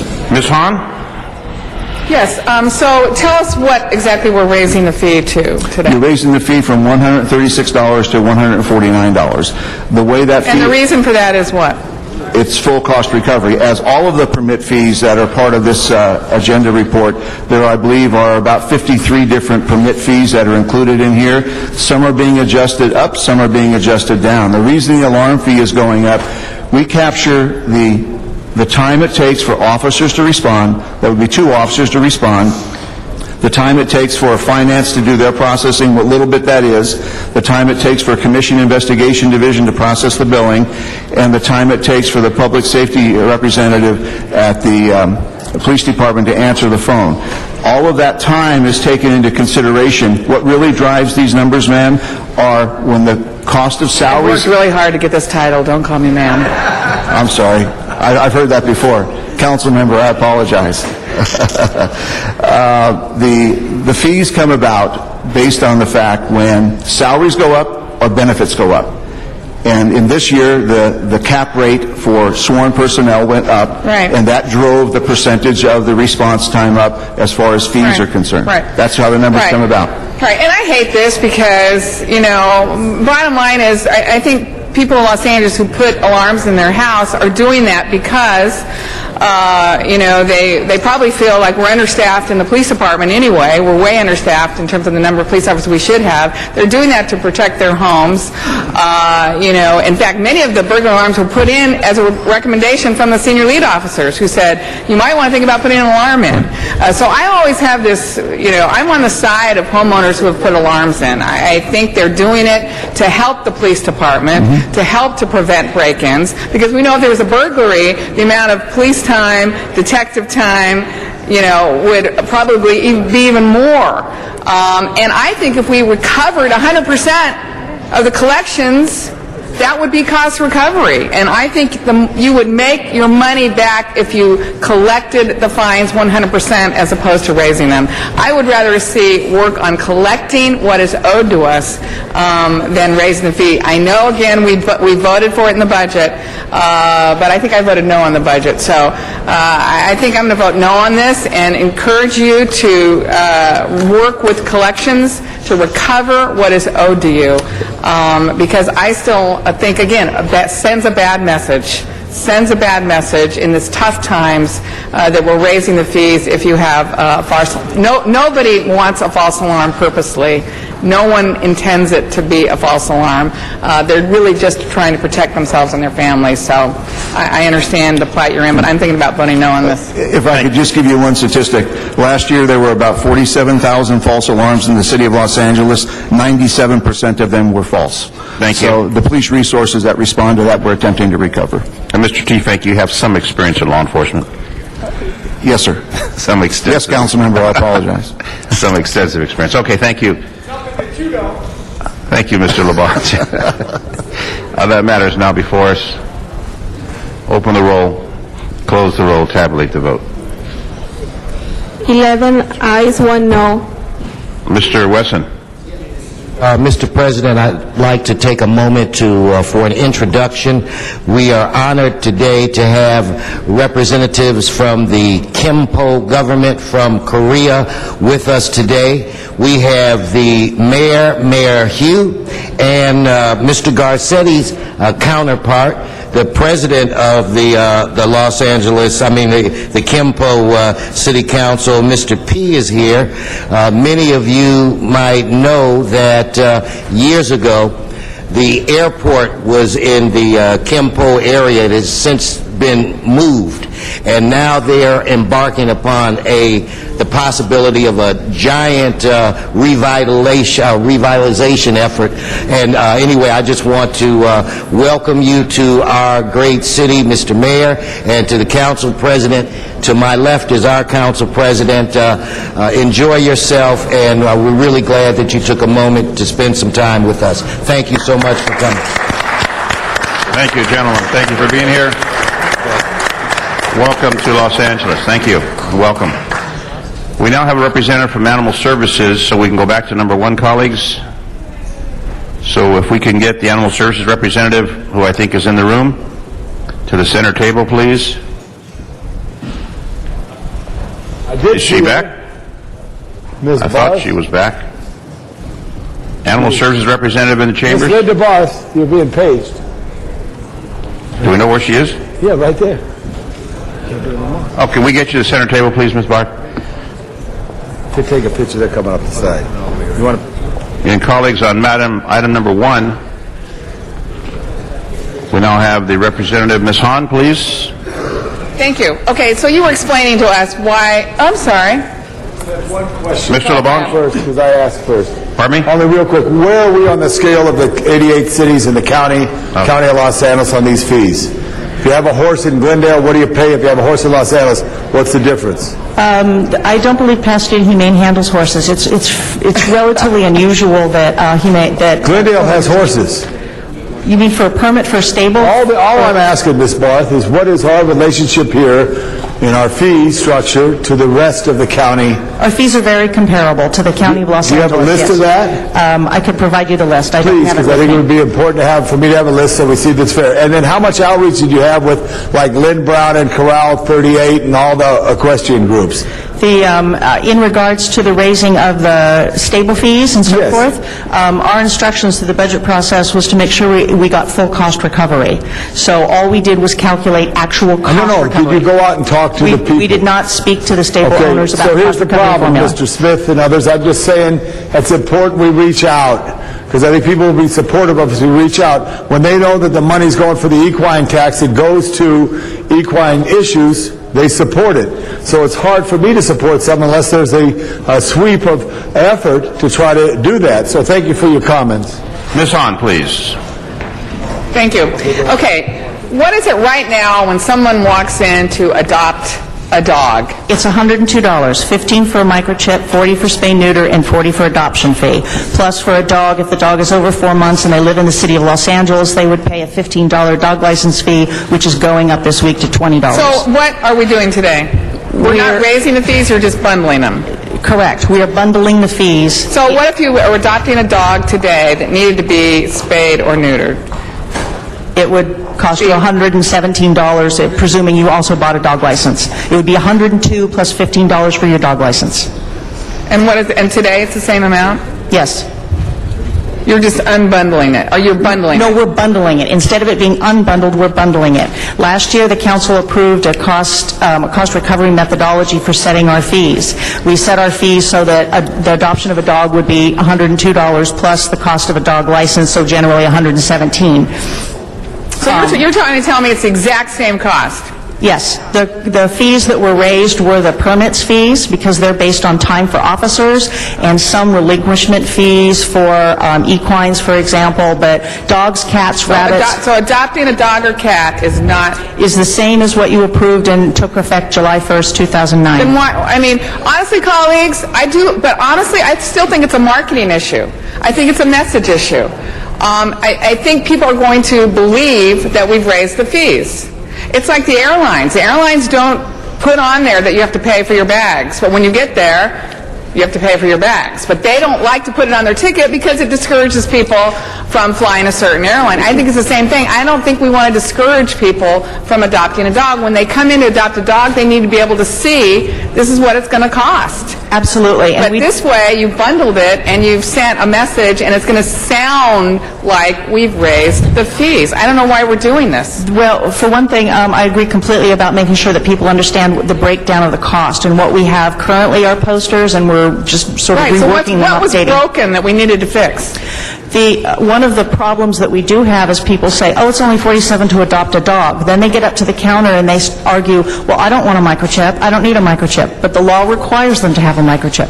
I don't need it spayed or neutered, or I'll bring it back, or I'll take it to my own vet, but the law requires that the animal be released. So what we found, you're absolutely right about the marketing issue, and sometimes it can cut two ways, because somebody says, well, wait a second, you brought me here because I thought I was going to get a $50 dog, but it's really a $117 dog, because I have to buy a license, and I have to buy a microchip, and I have to buy spay neuter. They're not options. They're not... What if the dog already has been neutered and already has a microchip? What if somebody just turned the dog back in? They would still pay the total cost. It's fairly rare. That doesn't seem fair. And on a redemption, they would not pay. And rescue partners do not pay, but it's a very rare situation that an animal comes in with a microchip. Most of the time, it's an animal that is exchanged. In other words, someone adopts an animal, the animal gets sick. Under the Muni Code, they can return the animal and exchange it for another. So what they would do then is, although the animal comes back and it's been spay-neutered and it's microchipped, it's actually an exchange. So the adopter then chooses another animal and gets that one microchipped and spayed or neutered, and then someone else comes in and adopts the first animal. In order that we pay the vets and we pay the microchip costs, you see, I mean, that's generally speaking what happens when we have a return that's already microchipped and spay-neutered. Did you do an outreach on this? Did the commission have hearings on this? Yes, they did. And what was the public's response? I think the public was appreciative, and certainly the commission. We talked a lot about the fact that we'd raised prices in 2009, and it didn't look like we reached a price point that created a problem because our adoption rates were still high, and that we'd already started to consolidate some fees at that time, and that led to less contention at the counter, which means that transactions take place more quickly, and that's a good So thing. you're not raising the fees for adoption, for spay and neutering, or for microchip? That's correct. You're just bundling it? For dogs, cats, and rabbits, that's correct. Right, for Some of dogs. the permits and other fees are rising based on our cost recovery formulas. What is the permit now for a cat? To get a permit for a cat? Well, there is no there's a registration for a cat, it's okay. $5. And that hasn't raised? No. Okay. So No. which permits have been raised? People who run animal-related businesses, pet stores, kennels, shows, circuses, rodeos, and so Okay. forth. Those are raised based on the actual time it takes an officer at fully burdened rates to do So what we're doing inspections. today, you think, does not raise the cost for an average person who wants to go in and adopt one of our animals? That's correct. Okay. Thank you, Ms. Hahn. Mr. Parks, please. I don't know how to follow that act. Let me ask Sharon, would you come up? Ms. Hahn, one of the things I think is important on these fees, they're the same thing that we talked about during the budget, that if we don't collect fees, we do not have animal services employees, and all we're doing is a recovery of the work that they're doing. And I think, Sharon, why don't you explain on the budget how much money we get from the fees and how it impacts the budget of animal services? Animal Services currently collects around $5 million a year in revenues, and this is primarily from adoptions and some of the permit fees that Linda was speaking of. This amount is a relatively small amount increase compared to that overall revenue. It's $5 million roughly. This would increase the revenue roughly $250,000, and this is primarily from the areas that Linda indicated. The adoption fees are not being changed for the most part. In fact, I think they might even be lowered a little bit with the bundling. So actually, she indicates that it's even. So, but the fees are used to fund the Animal Services Department. You all might recall that during the budget deliberations, many of the fees were modified slightly, but those revenues went directly back to the department. For example, keeping the Northeast Animal Shelter open. So these fees are collected for the purposes of providing services within the Animal Services Department. Yeah, and I think the concern is if we didn't have these fees, we'd be back in the discussion of cutting resources beyond what we've done already. And I think the fact that their cost recovery, we're not charging more than it costs us to do the service, and so therefore we're maintaining a level of service. Although we'd all like to have more service, we certainly would love to have lower fees, except there's a need for us to fill that void of the cost of the service in order to maintain the budget. We had that major discussion in the budget regarding keeping one of our animal services facilities open, and I believe we decided to keep it open for, is it 6 months or a year? I believe the full year. For the full year. Yes. But without fees like this, we could not have done that. And so That's correct. I would hope that we could move forward on this, and also the fact that this is already programmed in the budget. For every month that we do not pass this ordinance, that's less money to be spent during the fiscal year. All right, for every month we do not pass this ordinance, we have less money to spend in the general fund and to keep the department solvent. And so I'd ask that we get a unanimous vote so we can move this to go forward and we can forthwith it, and so we can start collecting these fees. Thank you, Mr. Parks. Completes the speakers on the queue. That matter is now before us for a vote. Ms. Hahn, smile. Open the roll. Close the roll. Tabulate the vote. 13 ayes. Very well. Thank you. All right. Now, Mr. Clerk, we have 3, 5, 6, and 18. Those are ordinances. If we can take those items. And number 3, we have Mr. Walsh. Number 3, Mr. Walsh. So we're on number 3, colleagues. John Walsh, HollywoodHighlands.org. Good news, I'm leaving the meeting to do a post on Hollywood Highlands this afternoon. Noise variance.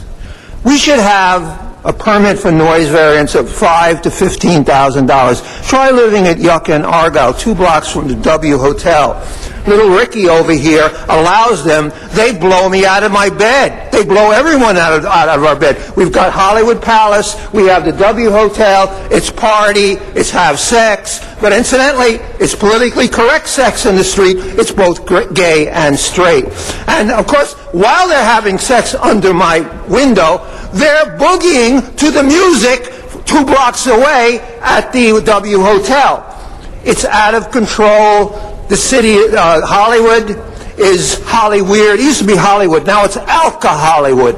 Every single person. We have dogs walking around that have liquor licenses. Everybody has a liquor license in Hollywood.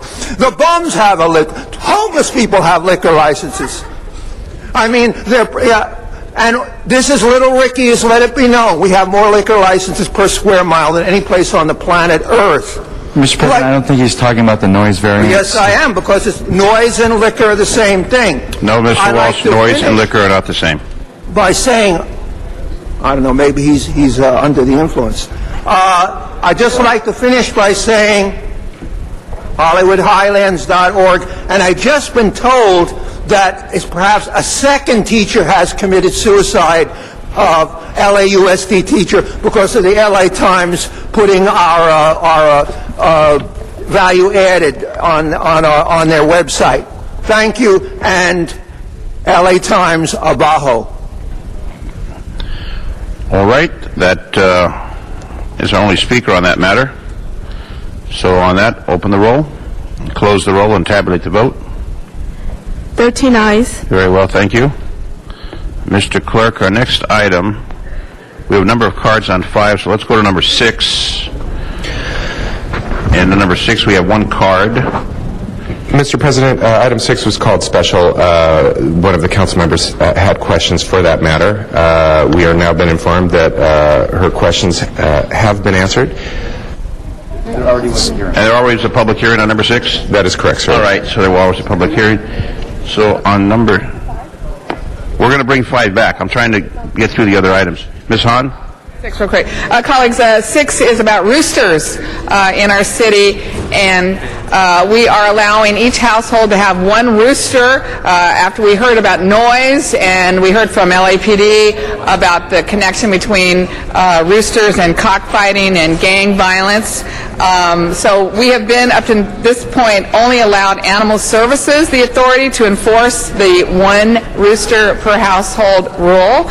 What we're doing today is we're allowing Building and Safety and LAPD to enforce the rooster rule. So that's what we're doing here today. Mr. Rosendahl. Just a quick comment. It's just kind of ironic I have my chicken tie on today. And people just need to know that you don't need a rooster to get eggs. There's a tremendous interest in doing your own chickens in your backyard these days. In Westchester, there was a tour of some of the chicken areas and chicken coops, and I recommend everybody have a few hens if you can do it.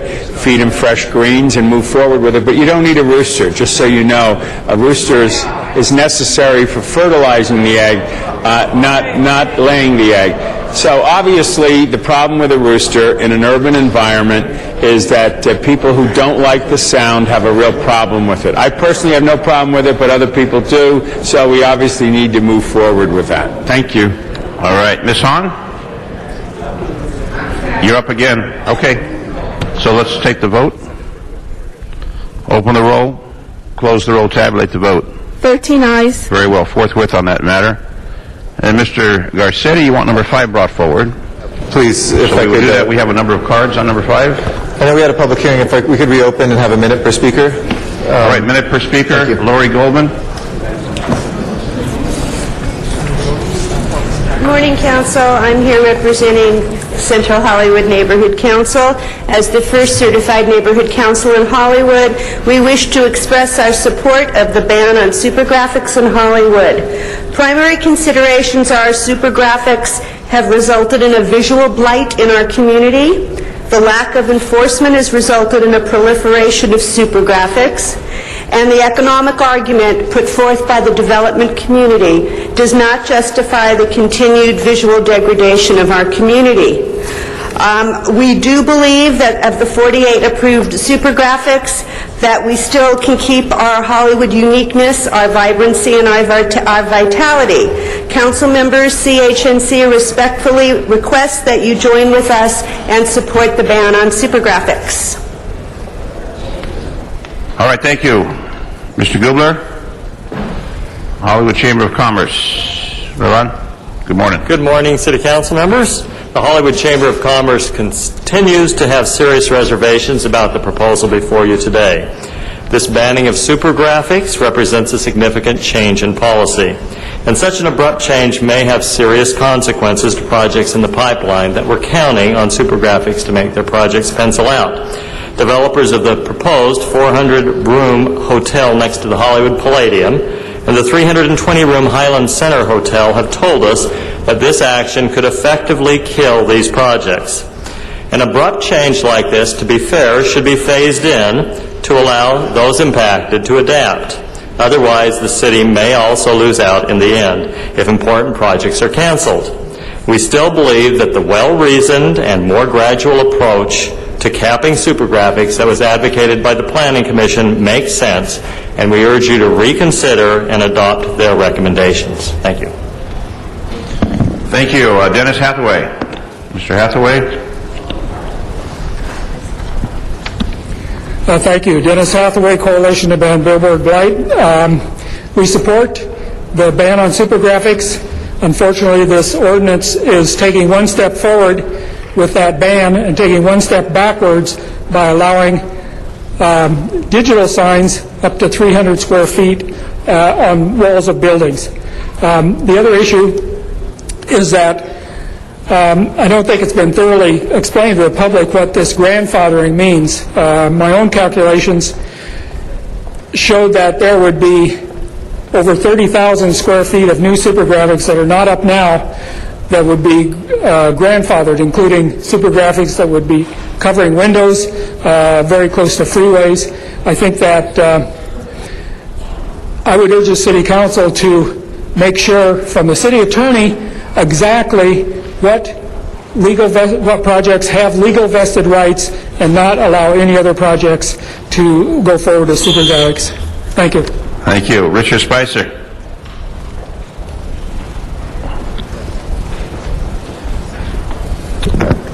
Thank you very much.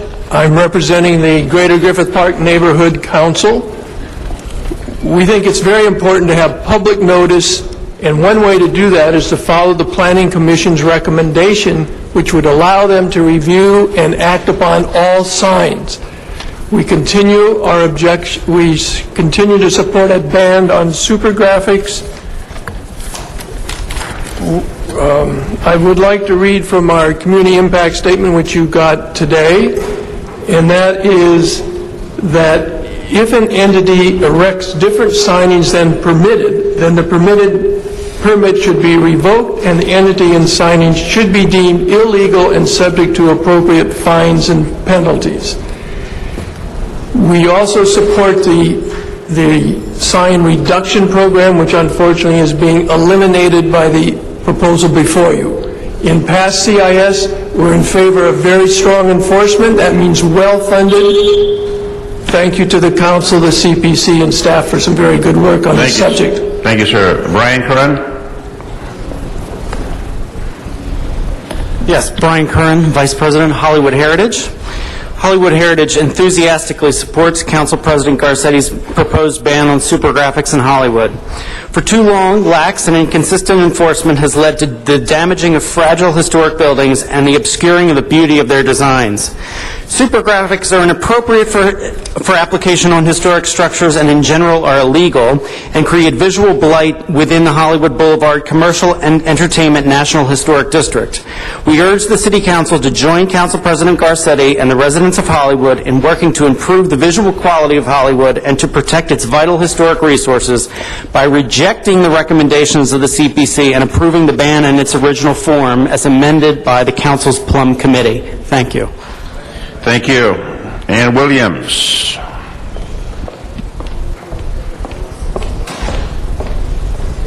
Good Good morning. I'm Ann Williams with the Central City Association. I'm here on behalf of our membership, as well as VICA and the Los Angeles Area Chamber of Commerce, to oppose a prohibition on super graphics in the Hollywood signage SUD. We feel that such a prohibition would undermine the very purpose of the district.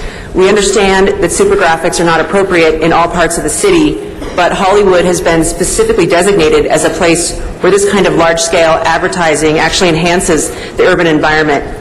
And a prohibition on super graphics in Hollywood in the signage SUD sets a dangerous precedent for future development across the city. Particularly in the context of this ravaged real estate market, it's critically important that projects have access to as many income streams as possible, but perhaps more important, it's crucial that the city not send the message that it changes the rules on businesses. As you know, real estate projects typically unfold over the course of many years, so the element of certainty is crucial to attracting investment to our city. Thank you. Thank you. Veronica Perez. Good morning, council members. I'm Veronica Perez with the law firm of Holland & Knight. I represent the California Sign Association. We've been working closely with a coalition of business interests on issues relating to on-site signs, business signs. And we'd like to thank the council president, his staff, and the planning department for working with us to address our concerns relating to on-site electronic signs. And we are supportive of those provisions here today. Thank you very much. Thank you. And our final speaker on this matter, David Curry.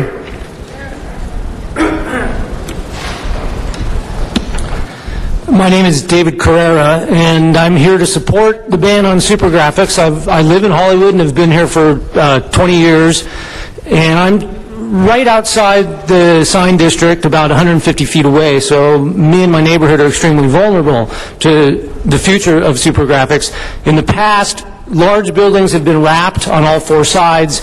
It's been annoying and damaging to my property and values and rentals, and then about a year and a half ago they started lighting them up. So not only did I have to deal with it during the day, but at night my yard was lit, shafts of light coming in my house. I felt like I was being x-rayed in my own home. And, you know, I was in Beverly Hills the other day, and they don't seem to be having this problem. And it's a pretty nice place. And I was going to end this with a sort of a quip comparing what do we want to be, Beverly Hills or the city of Bell? But I've never seen Bell. And I started thinking, what is the worst place I've ever seen in regards to signage? And it's Hollywood. We can do better. Thank you. Thank you. Mr. Garcetti.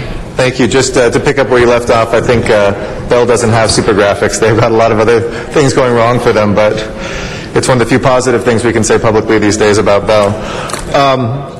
Thank you to all members of the public who are here. I mean, everybody who spoke truly has been a great friend and collaborator on so many different things. And while I know a majority of folks are testifying in support of one element of what we're voting on here today having to do with super graphics, I appreciate everybody. I mean, with the Chamber of Commerce, of hundreds of things we've worked on, there's probably only been 1 or 2 in 9 years where we've seen a little bit differently. And I think on 95% of what's before us, thank you for your support on that.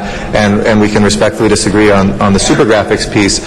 I also want to address something that Dennis Hathaway brought up. So before I kind of do that, though, and ask some city staff to come forward on the details, because I want to make sure I'm comfortable with those details, too, today as we move forward. Let me just say a couple general things, and also thank Mr. Labange, who's been a great partner in Hollywood for not only cleaning up Hollywood, helping develop it in the right way, but also making sure that it's an investment-friendly place.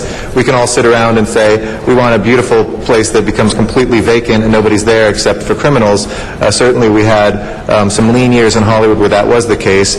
I think there have been really dynamic developments that have helped bring about things. Some look better than others, but bottom line, it's a very revitalized neighborhood from where anybody saw it 10 years ago. But for one element that has generated a lot of conversation, I want to first just say a couple other things that this does. One, the old ordinance for the Hollywood SUD allowed temporary signage to be up. It was well intended, I think. It was about having entertainment-based things like a movie premiere. So you want to have a sign that says that movie is premiering. But it was used increasingly until somebody on one building on a historic structure actually took an illegal super graphic, put it up for, I think it was an H&M ad because it had a celebrity in it, and that was seen as entertainment because there was a celebrity in her bra on the Hollywood Roosevelt, which is certainly not how I think of the Hollywood Roosevelt, at least not the facade. When we think about what we want to have in a neighborhood that will have a good combination of a dynamic place for people to visit. We have not been Puritans in Hollywood. Indeed, Hollywood is one of the most dynamic places where people do come to see the lights, to see the action, whether it's the Jimmy Kimmel Show, whether it's Madame Tussauds. We just saw a sneak preview of the new Cirque du Soleil show that's going to be coming.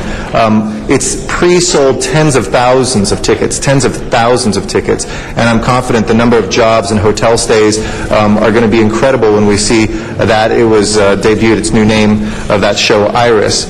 But we also wanted to close some other loopholes and make sure that a lot of folks saw the Hollywood Sign District as a place that opened up signage, when in reality it was actually more restrictive in many ways than other parts of the city. For instance, on-site signage, which is the signs that say what sort of business this is or what they sell, there's a lower ratio because of all the historic structures we have in Hollywood protecting those buildings, whereas if you go other places in the city, you can have bigger signs that says what kind of a store it is or what kind of an entity it is.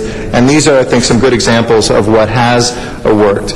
In general, with super graphics, though, I think I respectfully request that on that piece, we not move forward with the ban, that we do move forward the ban of new super graphics along with my recommendations, and request to make the motion to move that part of the ordinance along with the findings that the Planning Department has prepared, as well as the CEQA determination, and adopt this ordinance. I do thank the Planning Department for the time that they've spent, but enough is enough. It's not that there won't be any more that we see come up. Indeed, we thought it's only fair when you draw the line, you not catch people midstream who have made calculations on whether or not their project will be a successful one, whether they'll get the financing based on some of those things. But I appreciate some of the new projects that Mr. Grubler brought up, and I've had very good conversations with those folks, almost all of them who are coming now not asking for signage, which is nice. Once you permit signage everywhere, all it does is inflate the value of the real estate. It just adjusts right back up.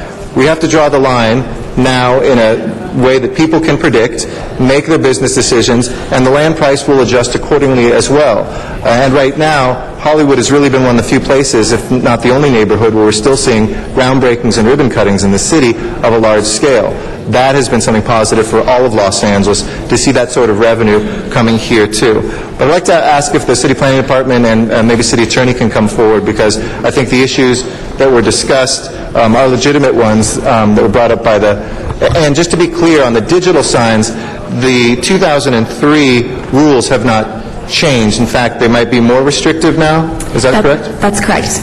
This is Blake Lamb with the Planning Department. The current 2003 regulations for the sign district provided the regulations for digital signage, which actually are more strict than exists citywide. It's actually because of the regulations within the sign district today that the city has been able to prevent the digital conversion of billboards within the sign district. If you look at the digital conversion of billboards in Hollywood, they've all located outside of the sign district boundaries.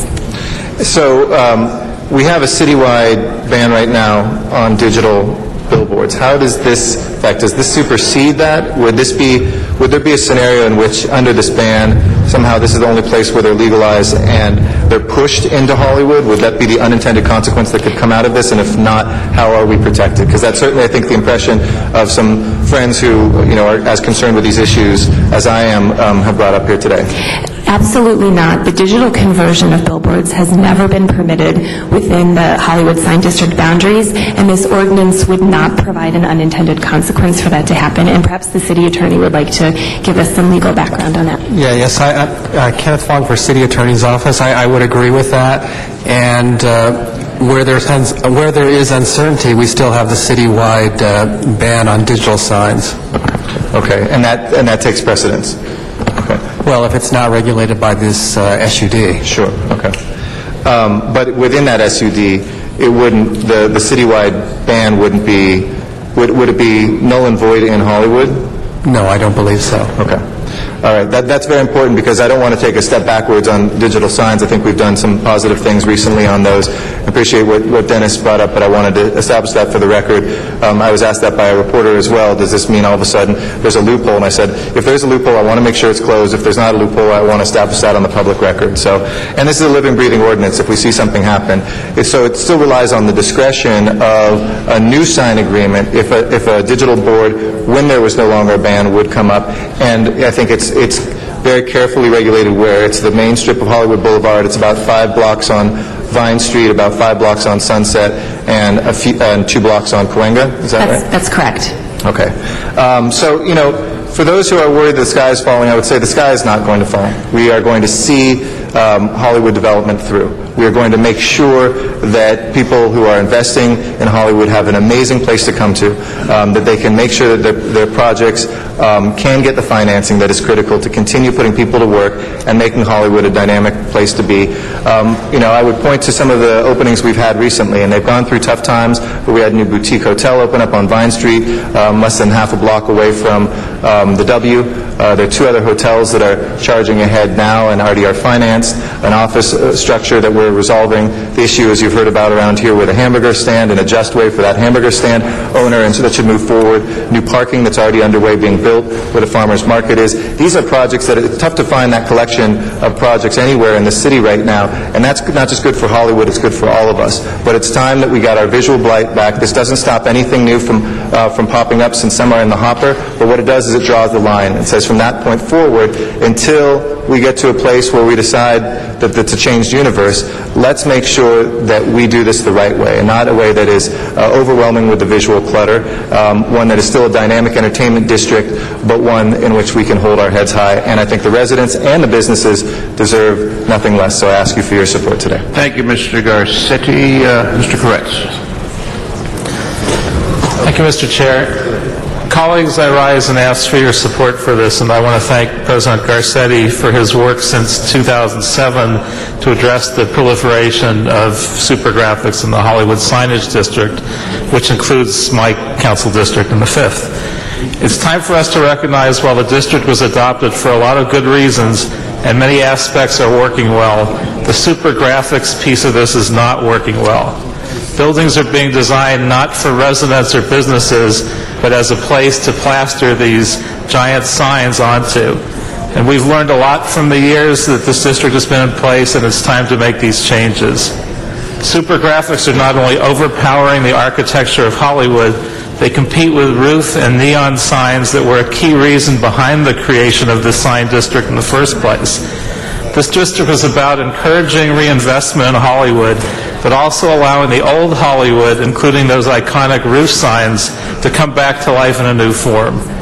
Advertisers and developers have made tons of money from these super graphics. It's not unreasonable now to try and rein them in. And we should make it clear, we're only banning new ones. We're not banning those that have been permitted. We're not banning those that are in the process. And I think this is a relatively modest compromise step, and I ask for your support. Thank you very much. Mr. Koretz, that is now before us for a vote, colleagues. Open the roll, close the roll, tabulate the vote. 13 ayes. Thank you, Mr. Garcetti. Wait, please. Thank you. Forthwith on that, Mr. Clerk. Next item, please. That brings us to item number 18, called Special for Cards. Number 18, colleagues.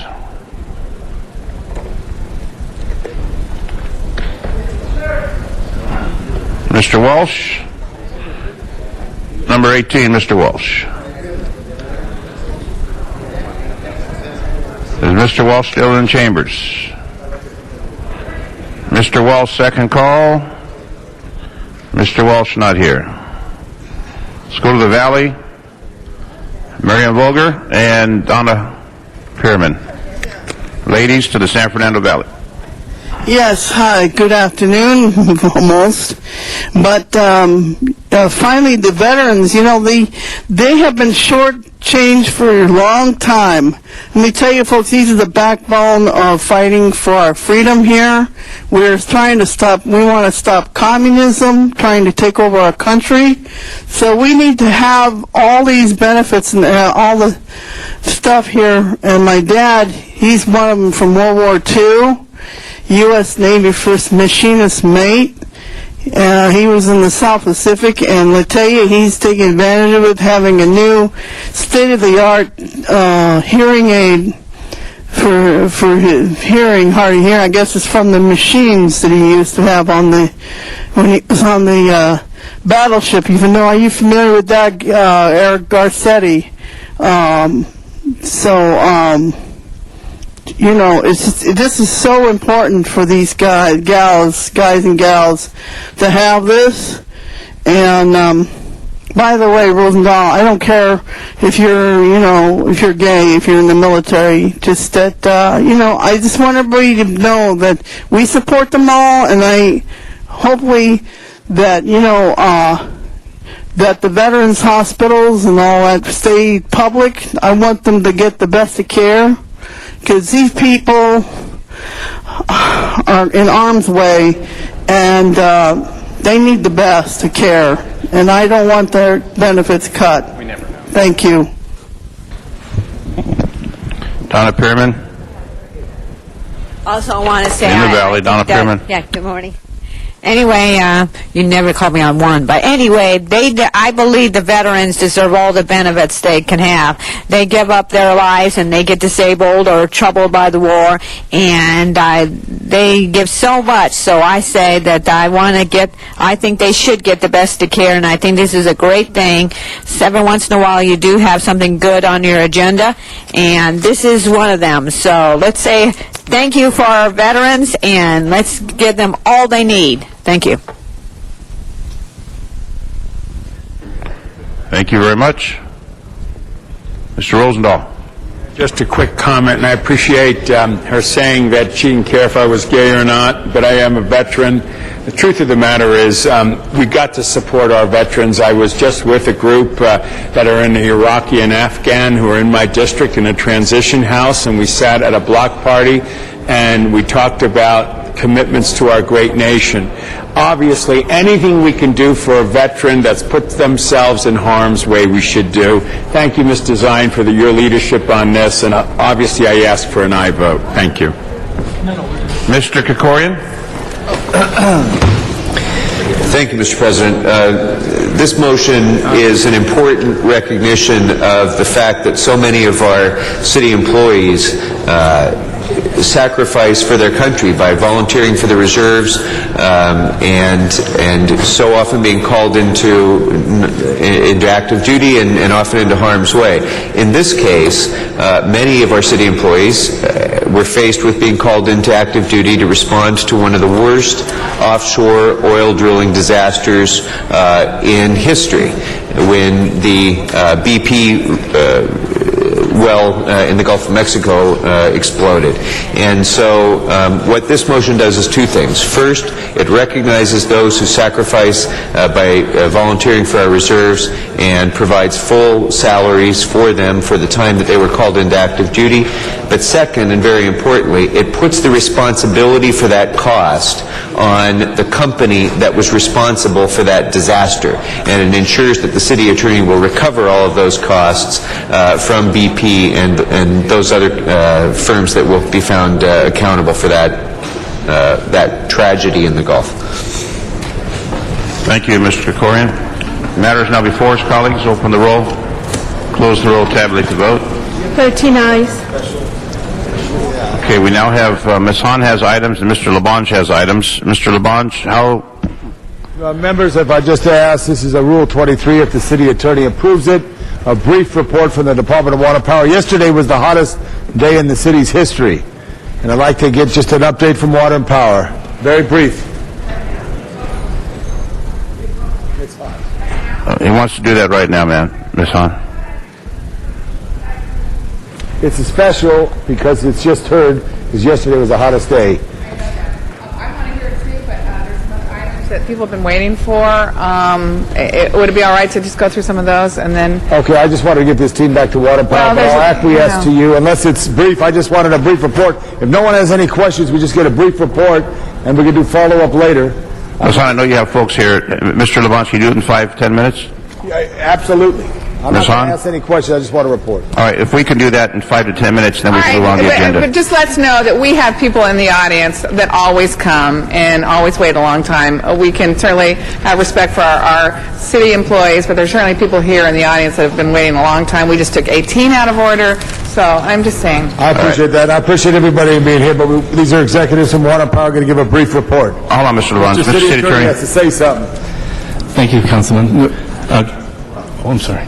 Since the posting of today's agenda, in fact, yesterday, a record-setting heat wave enveloped the city, causing power outages in certain areas of the city. Immediate action is required in order to have DWP report on and assure the public of the delivery of vital services to city residents. Council must first make findings pursuant to Government Code Section 54954.2 before considering the substantive motion. Very well. On the item, the findings, Oh, no. open the roll, close the roll, tabulate the vote. 13 eyes. Very well. Mr. Moon, please give us a brief report. Thank you. Marvin Moon, DWP. Thank you. Marvin Moon, Director of Engineering.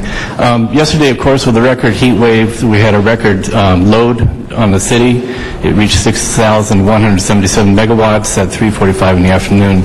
This edged out the previous record on July 24th of 6165. Of course, with this high heat wave, in the wake of the highest recorded heat day, there are associated outages. We currently have 15,000 of our 1.4 million electric customers without power as of 8 o'clock today. Specifically, there are 4 circuit outages affecting about 4,400 customers in the community of Brentwood and Mar Vista. There are 15 partial circuit outages affecting about 5,900 customers in the community of Brentwood, North Hollywood, Hollywood, Park La Brea, Los Feliz, and Canoga Park. Additionally, we had a transformer failure that was on the media over in the vicinity of Bixel and Wilshire that affected 18 other large customers, and as of now, we have all but 4 of those back in service. We currently have over 100 crews handling the storm response, and the department is urging customers to conserve power in a manner that is safe for them. Additionally, the department is putting out updates to the community and the media and the council offices every 3 to 4 hours. Thank you. Thank you, Mr. Moon. And additionally, I want to let you know, members, Recreation and Parks has opened 6 cooling centers throughout the city, and this will be distributed for all of you to know, and ask that your field deputies become aware of this so we can assist in any way possible. Thank you. Ms. Hahn? Thank you. Yes, we had 113 degrees yesterday in downtown Los Angeles. We broke all records since we've been keeping temperatures. It was unbelievable. And certainly I was listening throughout the day to power outages, both with DWP. Edison also had their share of power outages. And we need to encourage people to check on their neighbors, check on those who certainly are elderly or have illnesses. We need to watch out for each other during this. Unfortunately, there was a hiker that was found dead in Griffith Park, and the heat might have contributed to that. One of the things that I was very concerned about, colleagues, was whether or not we go forward with our turning off of service due to non-payment during a heat wave. And I had a couple of calls yesterday from people who had gotten notices of turnoff, and I'm very concerned, and so I called DWP to request that certainly we suspend all turnoffs of power for non-payment. I think we need to be extremely sensitive during these kinds of heat waves. Even for non-payment, you don't want people to lose their power for fans and air conditioning because we turned it off. The involuntary power outages, we're working to make sure those don't happen, and we try to correct them as quickly as they do. But I was very concerned that the department would be going out and shutting off people's power. I was assured yesterday that we will not turn off people's power for non-payment during this heat wave. Is that correct? I'll have to take that one back, Councilwoman, on that one. I haven't heard that. Well, it should be correct. Okay. I mean, okay. I'll take we're saying here today, we do not want DWP to turn off people's power for non-payment during a heat wave. Hopefully that is already our policy. Wendy Yancey, and yes, for this particular issue right now today, yes, that is correct. We won't shut off. Absolutely. I say if the temperature gets above, even 90 degrees, hopefully we will suspend our turnoffs of people's power. It could have a deadly consequence, and we don't want that. Thank you, Ms. Hahn. Ms. Perry? Thank you, Mr. Chair, and I wanted to raise a couple of issues, and then if it's necessary, what I'll do is draft a motion to have this come into council. Now, it's my understanding that yesterday's power outage, at least in the Los Feliz area and possibly Silver Lake, as may be related to the explosion of a vault at Wilshire and Bixel. Is that correct? Dan Duffy here, Director of Power Transmission and Distribution. Councilwoman, no, that does not appear to be correct. Okay, so you don't know yet what the... Was there an explosion at the vault at Wilshire and Bixel yesterday? Yes, there was. There was a catastrophic transformer failure at that location. Can you say it into the mic? I can't hear you. I'm sorry. Pardon me, Councilman. Yes, there was an explosion. We had a catastrophic transformer failure at that location, but that should not have affected the communities that you were referring to. But did it affect other communities? It affected the immediate area, the downtown area, the Wilshire area, and whatnot. Initially, after the explosion, we had 18 very large buildings out in that immediate area. However, as of a little while ago, that was down to only 4 buildings left that were still out, and those buildings should be restored within about 4 hours. And that was in what radius? How much of a radius of the vault itself? Within what, maybe a mile or? Probably within a 3 or 4 mile radius of that vault at a maximum. It's not all the buildings that are in that area. It's only a few scattered buildings within there that are still out, those 4 buildings. Okay. Well, I seconded Mr. Labange's motion, but it's something the reason I'd like to dig into this a bit further, and I'll do a motion to have it come to committee, because I recall that this happened on 2 occasions when Mr. Deaton was running the Department of Water and Power. It happened with vaults, and not sure if they were explosions or what the details were, because it was quite a few years ago now, but I'm wondering if there's some protocol, different protocol we might need to develop to monitor those situations. In those situations, I don't think they were related to heat, but I just need to go back and take another look and see if there's any commonalities here. So I'll go ahead and do the motion and see what we can find. Thank you. Thank you, Mr. Perry.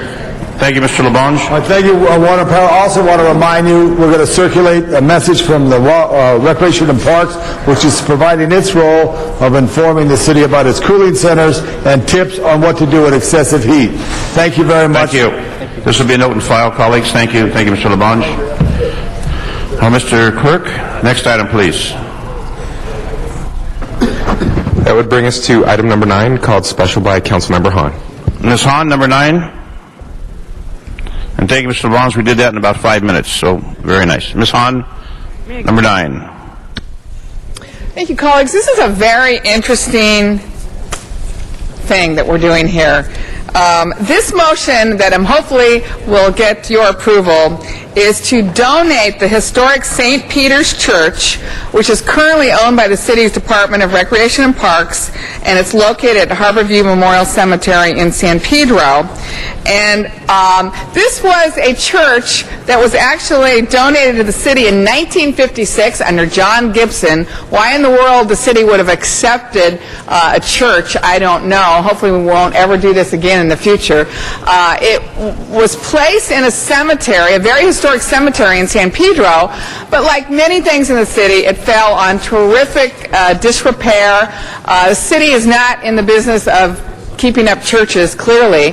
It was vandalized, and really the beautiful church was in a place not being taken care of. And when Green Hills Memorial Park heard about the plight of St. Peter's Church, they actually said, hey, we would like to take this church off your hands. We will have it moved from the cemetery to the Green Hills Memorial Park on Western Avenue in San Pedro. We will restore it to its former condition. They will maintain it in accordance with the Secretary of Interior standards for rehabilitation. So they agreed. They thought it would be perfect to move to Green Hills. They're going to actually use it for smaller funeral services. We can have a church that now is going to be taken care of with love and care, and it's a win-win solution. You can imagine how complicated this has been with the city attorney's office in terms of making sure that all the dots were dotted and the T's were crossed and the I's were dotted. We finally have come to today. We've got all the documents in place. Once we pass this resolution today to declare it surplus and donate it, then Green Hills will sign the documents, and the next step is that it goes before the Cultural Heritage Commission, and they're already very aware of this, and they like the agreement as well. And then it will be quite a spectacle when we actually move this church along streets in San Pedro. We're trying to find right now the route that is least disruptive to DWP power lines, but DWP is working with us to identify this route. And I want to thank Green Hills Memorial Park for having the vision, even though this has turned out to be extremely complicated, to want to rescue this church and give it a final resting place at Green Hills Memorial Park. I want to thank the city attorney for all this work that you've done. I know you were always trying to protect us against any future problems. So hopefully today with this vote, we will rescue this church. We will give it a final resting place. It will be restored and given the attention and care it deserves. And people forever will be able to go to Green Hills Memorial Park, see this church, and use it in a way that is gives it great respect and dignity. Thank you very much. Thank you, Ms. Hahn. The matter is before us for a vote. Open the roll, close the roll, tabulate the vote. 12 ayes. Next item, please. Item number 13, called special by Councilmember Hahn. Oh, me again. Ms. Hahn, Dr. Williams on this matter. Number 13, Dr. Williams. And then I'd like to have city staff come, too. Get them. Dr. Clyde Williams, 4115 Barrett Road, El Sereno, also a member of Sierra Club Water Committee. This particular project, it went through the environmental process, kind of. In the final EIR, it said it adopted all feasible mitigation. The mitigation was only in the final EIR, not as part of the draft EIR that was circulated. Many of the conditions within the mitigation program says would be, that is, they haven't been. They recognize the significant impacts. Yes, there are significant impacts, but they balance them against the benefits versus the impacts. The preferred project maximizes the available funding sources, so it's really about the money. They don't want to mitigate many of the impacts, and they do not consider it worthwhile. Funding, follow the money. It's a $118 million project right now. 17. The operations and maintenance of this $118 million project will cost $12 million a year based upon Bureau of Sanitation's own operations and maintenance budgets. So this is another project that is taking us down the way of the stormwater system. It's not related. The cumulative impacts do not explore how this works with the rest of the 2020 storm drainage plan, and we'd like to have it held back. Thank you. Ms. Hahn? Thank you. Colleagues, this is a Prop O related project. This is, as Dr. Williams said, a $117 million project. And, I always want to take the opportunity to thank Councilwoman Perry, Councilwoman Garcetti, who really led the effort to pass Prop O in 2004. And I always want to thank the voters of Los Angeles for agreeing to vote for Proposition 4, which gave us over $500 million in bond money to really clean our waters, lakes and streams, and keep polluted waters from running into other bodies of water. This is what this project is. This is the Wilmington Drain and Lake Machado, which, as you all remember, was the home of Reggie. Now, lately, I understand it's the home of non-native snakes, which are overrunning that lake. But this is a great project. It'll clean up Wilmington Drain. It'll clean up Lake Machado. It will restore it to a wonderful recreational treasure, really for all of Southern California. My question is, voters approved this in 2004. It's now 2010. We're just approving the EIR. Tell me why it's taken so long. Tell me when we can begin spending this money. Tell me when work will begin on the Wilmington Drain and Lake Machado. Thank you, Councilmember Hahn. My name is Kendrick Okuda with the Bureau of Engineering Propositional Program. Thank you for those kind words on Propo. We are pleased to report that Propositional is making progress. We currently have 8 projects in construction, and 8 projects have been completed. And with that, I'll introduce staff who will answer your questions specifically on the Machado Lake project. Why is this one taking so long? My name is Alfred Mata. I'm with the Bureau of Engineering. I'm the project manager on the project. Once this project was adopted, the council met, the Proposition O was passed in 2004. This project was funded, I believe, at the beginning of 2007, and then we initiated work following that approval of funding for this specific project. And we started with the studies that are leading up us to this day. We've done a long pre-design phase. There's a lot of studies that we looked at to capture all the information so that we could make the project that you were describing.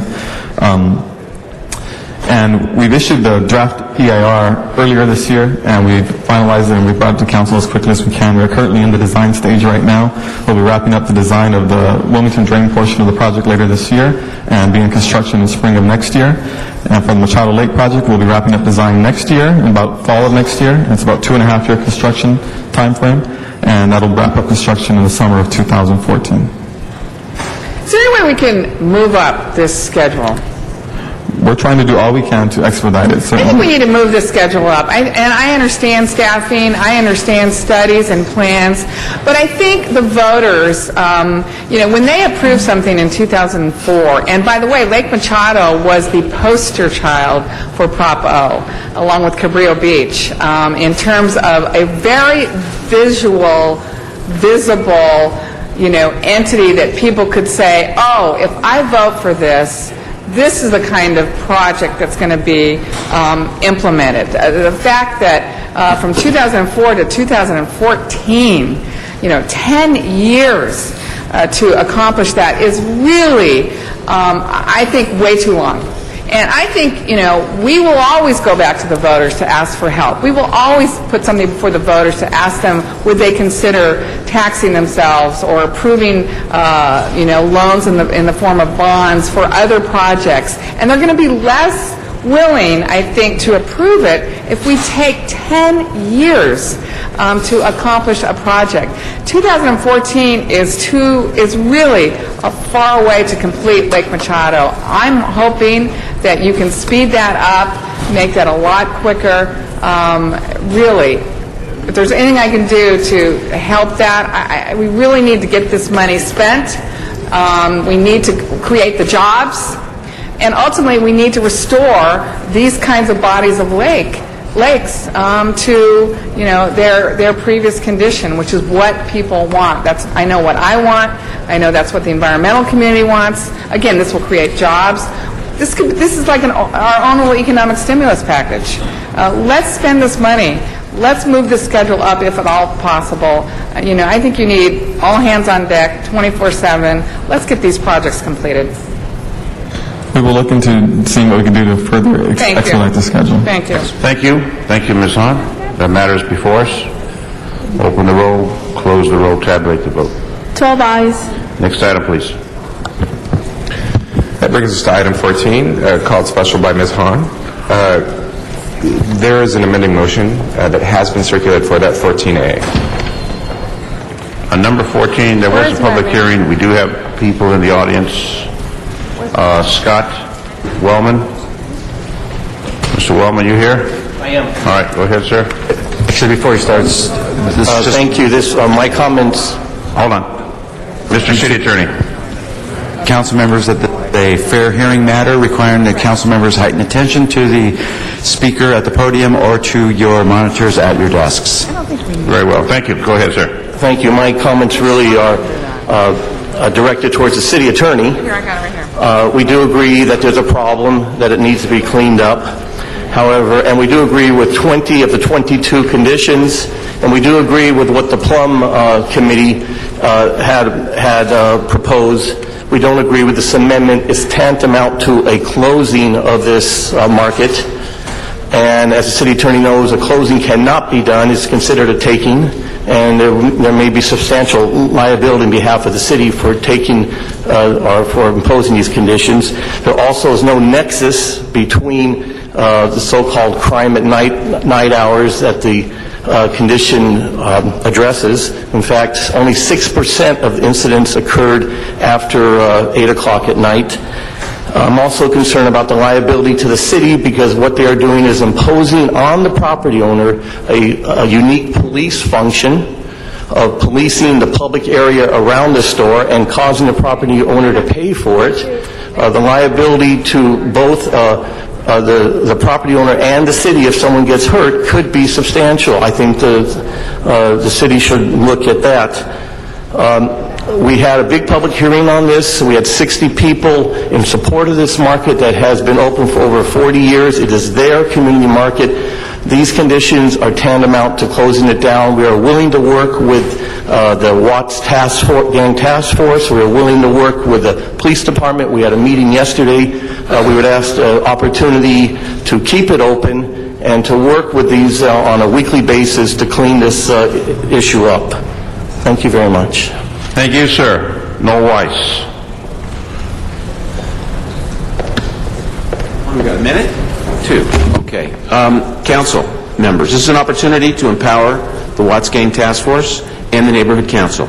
We're in a situation, you got it, unfortunately, where the planning department, the planner assigned to this is no longer with the department. Mr. Landini is just a fill-in. They don't even know where the file is. The landlord, the person who owns the property, is here today for the first time. We're in a position where we need to make the community responsible in part for the solution of this problem. Whatever the nuisance abatement conditions, fine.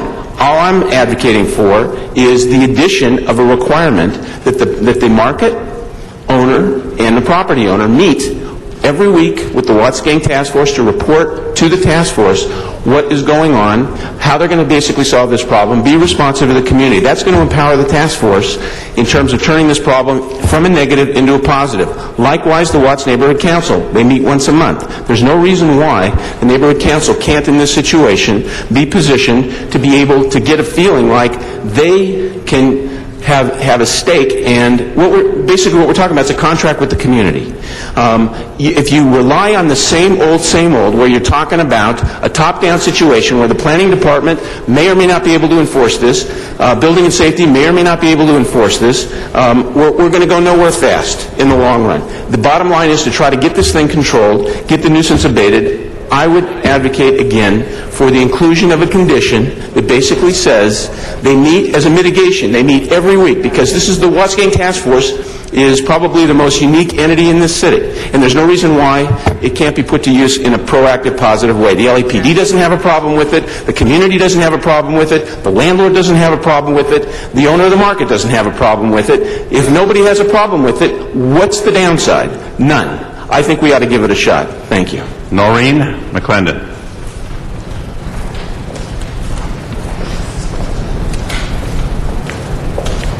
Good day. My name is Noreen McClendon. I'm the Executive Director of Concerned Citizens of South Central Los Angeles, and I'm also the Vice President of the Watts Gang Task Force. At the Plum hearing, I proposed a compromise that the condition, I don't know whether it was 4 or 5, which was the security guard, be left in place and that the hours be extended. That has been a week ago. To date, the market owner has not put in place the security guard, did in fact send the manager to the Watts Gang Task Force suggesting that they not have the security guard and that they can't afford the security guard. In my estimation, the community did their part. You had 60 people come out to that hearing. You also had, since then, I've driven by at different times of the day. The community's not hanging out in front of the store. The community's doing their part to assist.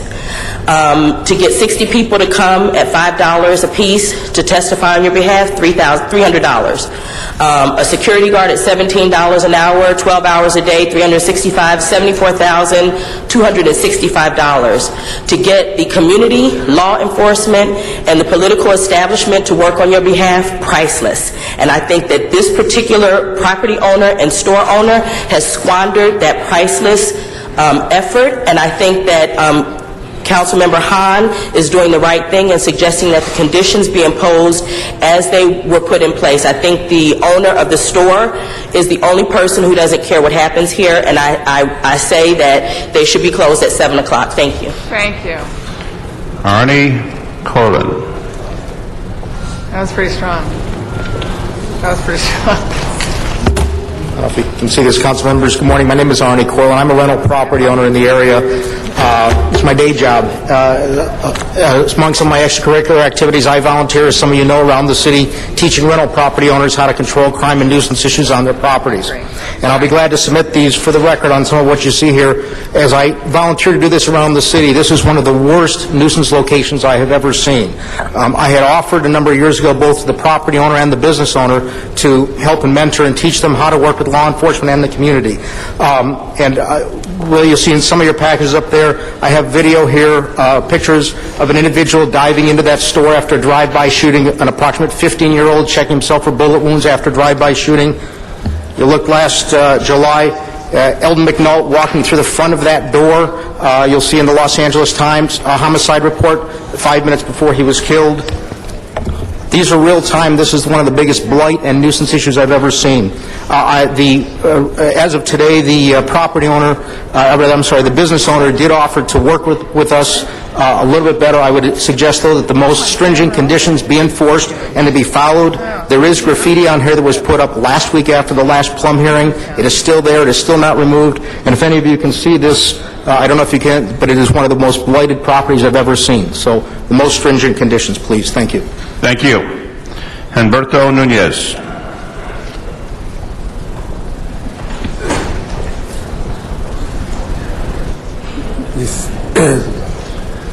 I need help. ¿Habla español? Yeah. ¿Habla español? Interpretación. Bueno. Okay. Interpretación. Sí. Yo compré esa propiedad en el 1900.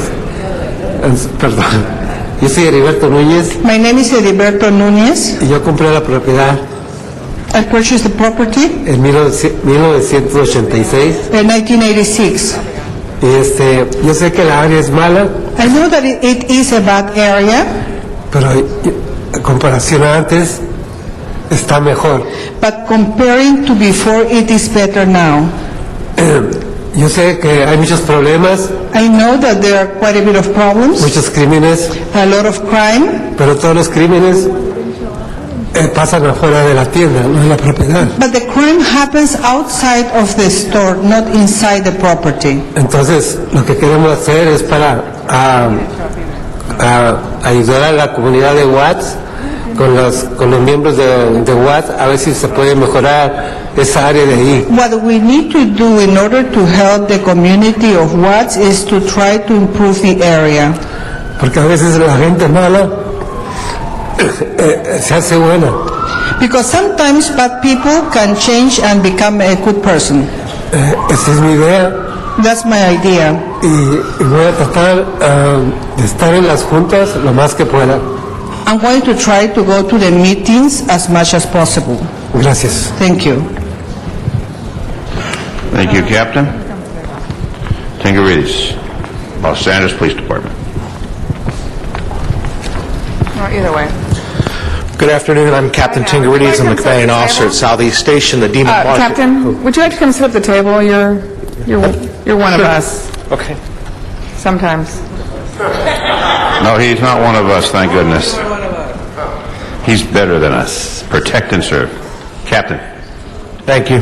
I'm Captain Tingarides. I'm the commanding officer at Southeast Station. The Dema Market falls within Southeast Station. In 2006, May of 2006, we started the initial steps to do an abatement at that location because of the gang activity, narcotic activity, the loitering that was going on, and it was quite a blight to the community. In September of '07, it changed from Jordan's Market to Dima's Market, and in order to stop the abatement process, the name was changed, or the ownership was changed to a different member of the family.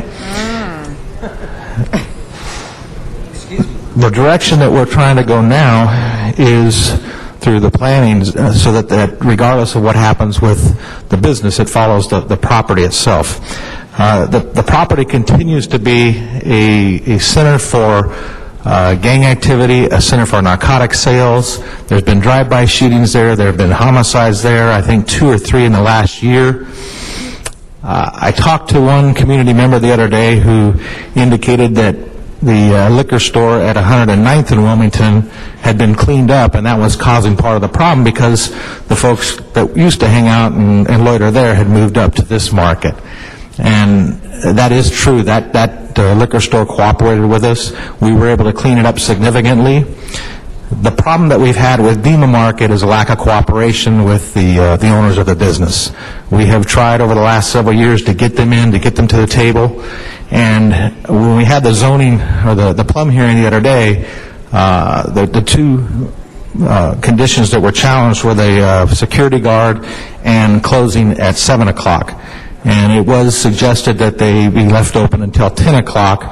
We also discussed stopping sales of alcohol at 7 o'clock, but that's a whole different process, and we weren't able to do that. But I was ready to try and work with them to leave it open until 10 o'clock, but that was under the condition of having an effective security guard and a cooperation from the owner. Yesterday, the owner called a meeting with us, and a representative from planning, a representative from Councilmember Hahn's office, and myself were there. We waited for 45 minutes, and the owner of the business was a no-show.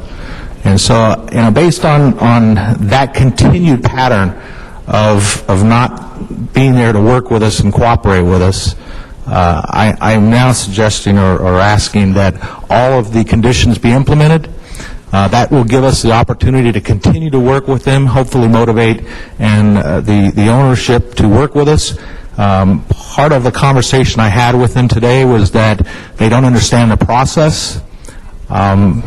Judging from the change in ownership, it would appear to me they do understand the process, but we are very willing to work with them today and tomorrow to show them what the process is.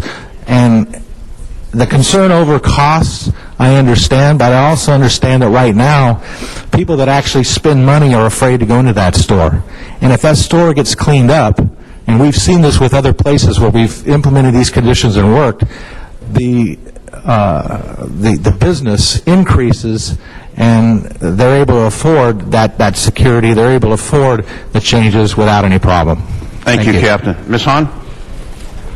Thank you very much. Colleagues, this is a store in my district in Watts. And just to reiterate what Captain Tengrides has said, since 2004, LAPD and sheriffs have made at least 30 arrests at the property, most gang members selling drugs at the property. Drug transactions occur inside and outside the store in plain view of the manager. These sales have included crack cocaine, marijuana, etc. Gang members have fled within the store to hide drugs. Sexual harassment. Women walking by the store have complained of inappropriate touching. Intimidation. The men occupying the storefront are imposing and participate in inappropriate actions. Grape Street claims the market as its turf and have been known to harass or beat people outside that turf attempting to patronize the market. There are repeated shootings occurring at this location. The building has several bullet holes in it. In separate incidents, a 13-year-old and a 15-year-old standing in front of the market were hit by drive-by gunfire. During a recent gun shooting, there were children within the store. Also, we're going to be locating a new charter school within 2 blocks away, Alliance Charter School. Public drinking, loitering, drug sales. This store has a rap sheet. And honestly, colleagues, at the Plum Committee meeting, and Councilmember Krikorian will speak to that, I think there was an attempt to work with them and to forge a compromise to allow the store to stay open until 10 p.m. If they agreed to hire a security guard, if they agreed to work with the community, like coming to the Watts Gang Task Force on weekly meetings. But I'm not in favor of that, and especially since the one meeting that we tried to have to show some cooperation, they refused to come to the meeting. They've already said they refuse to have a security guard. Colleagues, I want to move forward the Planning Department's original recommendations, which had conditions in it, one of which was that it closes at 7 p.m. at night. I want to go forward with that today. Let's give them 6 months. See if they can clean the place up, see if they're willing to come to the Watts Gang Task Force on Monday mornings, even though that's voluntary. I don't think we can make somebody do that, and there's no way to really enforce that. But we want to see whether or not the owner and the manager are willing to work with the community on a weekly basis to see if we can help clean up that area. So at this point, colleagues, I would like your support. I know the captain's rank and file officers are also in favor of closing this store at 7 p.m. at night. I think that's the right thing to do right now. They have shown up until this point complete disregard for working with law enforcement, working with government to clean the place up.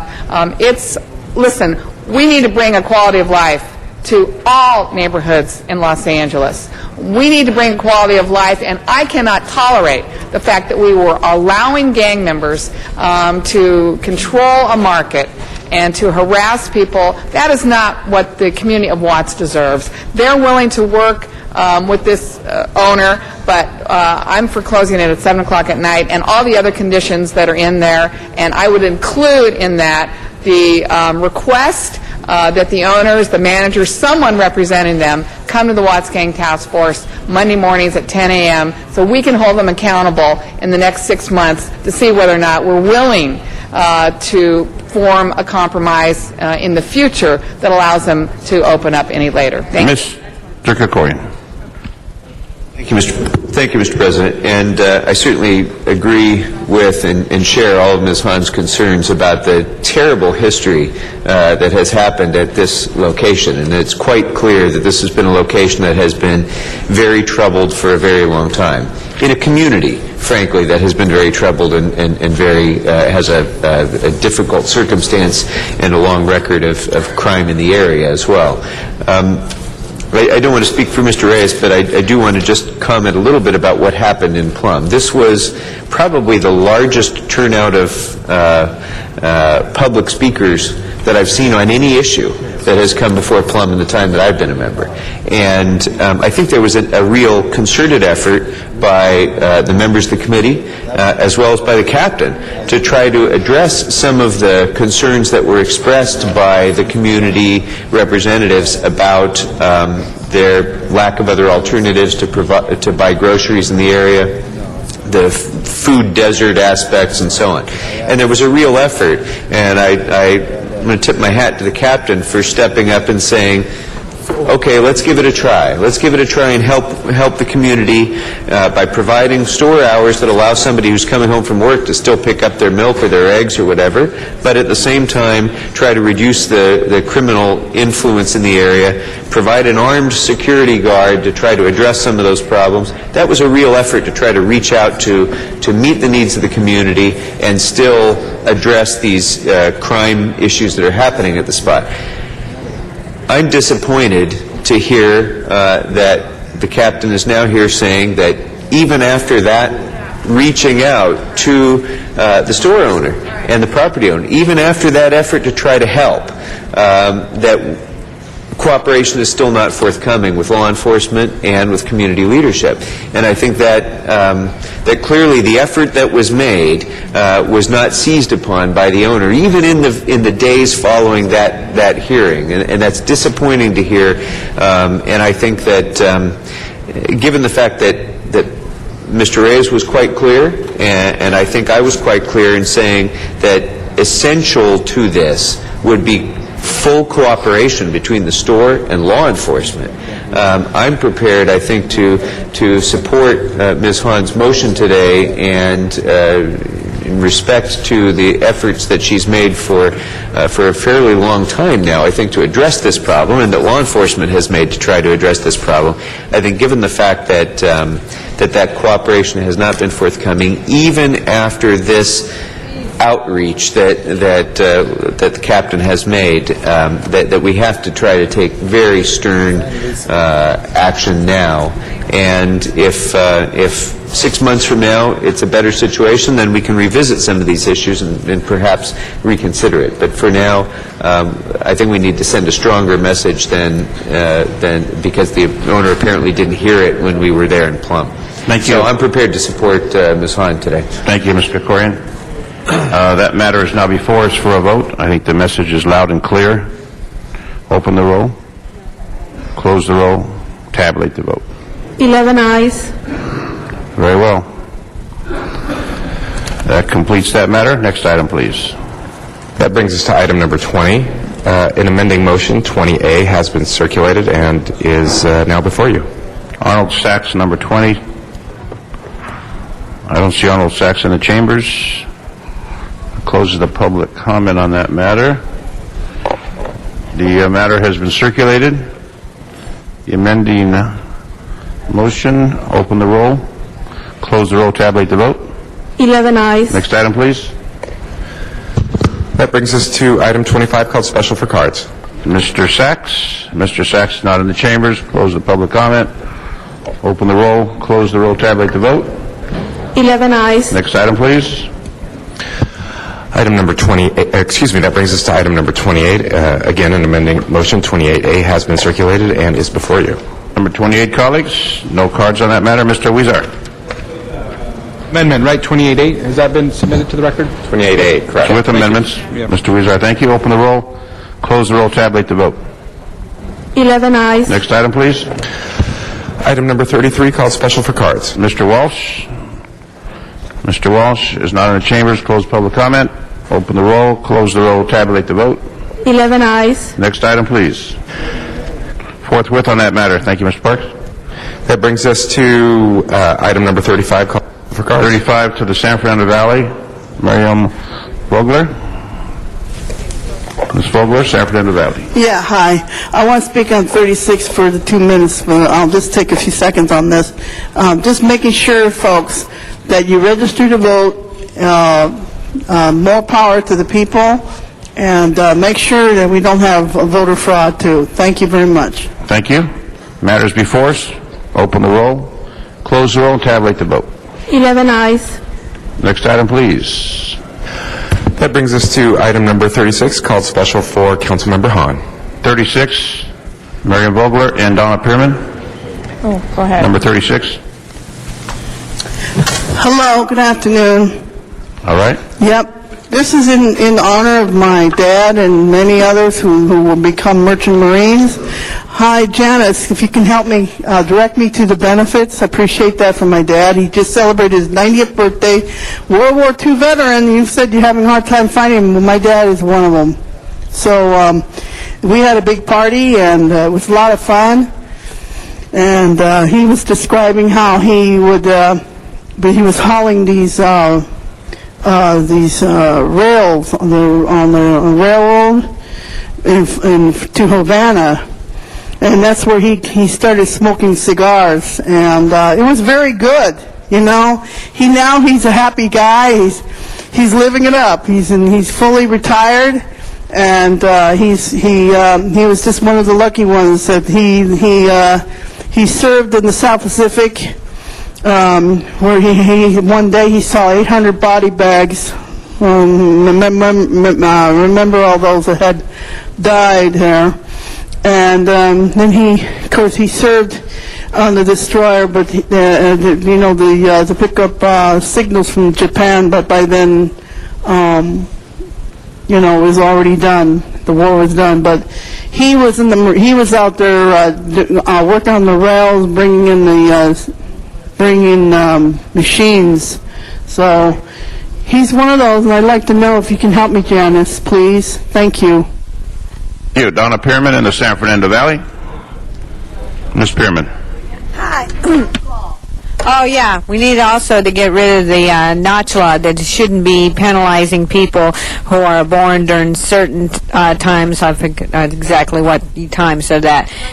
1920 to 25. So we need to get rid of that part. Anyway, I see it over here with the Merchant Marines that they were excluded from eligibility on the GI Bill of Rights.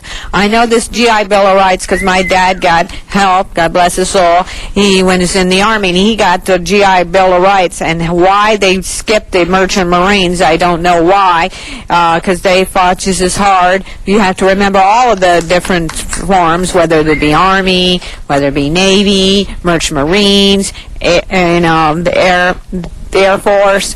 And so I think that's great that they can get some benefits for the GI Bill of Rights that they never got there in the first place. That would have helped them in a whole lot if they could have had help after the war was over. And that's generally where they got it. They got like extra schooling or maybe help to getting a job. And I'm not sure exactly what they're going to get at this late point on World War II. But and if the people have died and passed on, I think you should be able to give it over to their beneficiaries. So now the fact that they died shouldn't be an exemption that they should not be able to get these things. So, yeah, do a yes vote on this, and let's do it forthwith. Thank you. Thank you. Ms. Hahn. Thank you, Mr. President. Ms. Lane Victory. Yes. Colleagues, to this day, I remain shocked that our World War II merchant mariners are still fighting for their much-deserved GI rights. During the war, President Franklin Roosevelt had promised merchant mariners that they would be entitled to these rights. Unfortunately, he died before that could happen. World War II merchant mariners suffered the highest casualty rate of any of the branches of service while they delivered troops, tanks, food, airplanes, fuel, and other needed supplies. Compared to the large number of men and women serving in World War II, the number of merchant mariners was small, but their contribution was invaluable. Yet despite their dedication to this country, merchant mariners were denied their rights under the GI Bill of Rights, which Congress enacted in 1945. The service of our merchant mariners cannot be forgotten. They deserve full GI benefits, especially now that the average age of our veterans is 85. I've been urging Congress since I've gotten elected in 2001 to pass the belated thank you to the Merchant Mariners of World War II Act.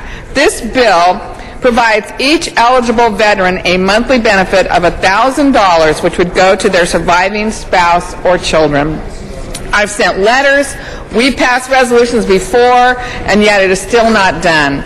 Every year in San Pedro, on May 22nd, which is Merchant Mariners Day, we talk about this. There are a few surviving merchant mariners that come to that event. We have the USS Lane Victory, which was a merchant mariner ship that's docked down in San Pedro. This just makes sense. My Uncle Gordon actually was in the Merchant Marines.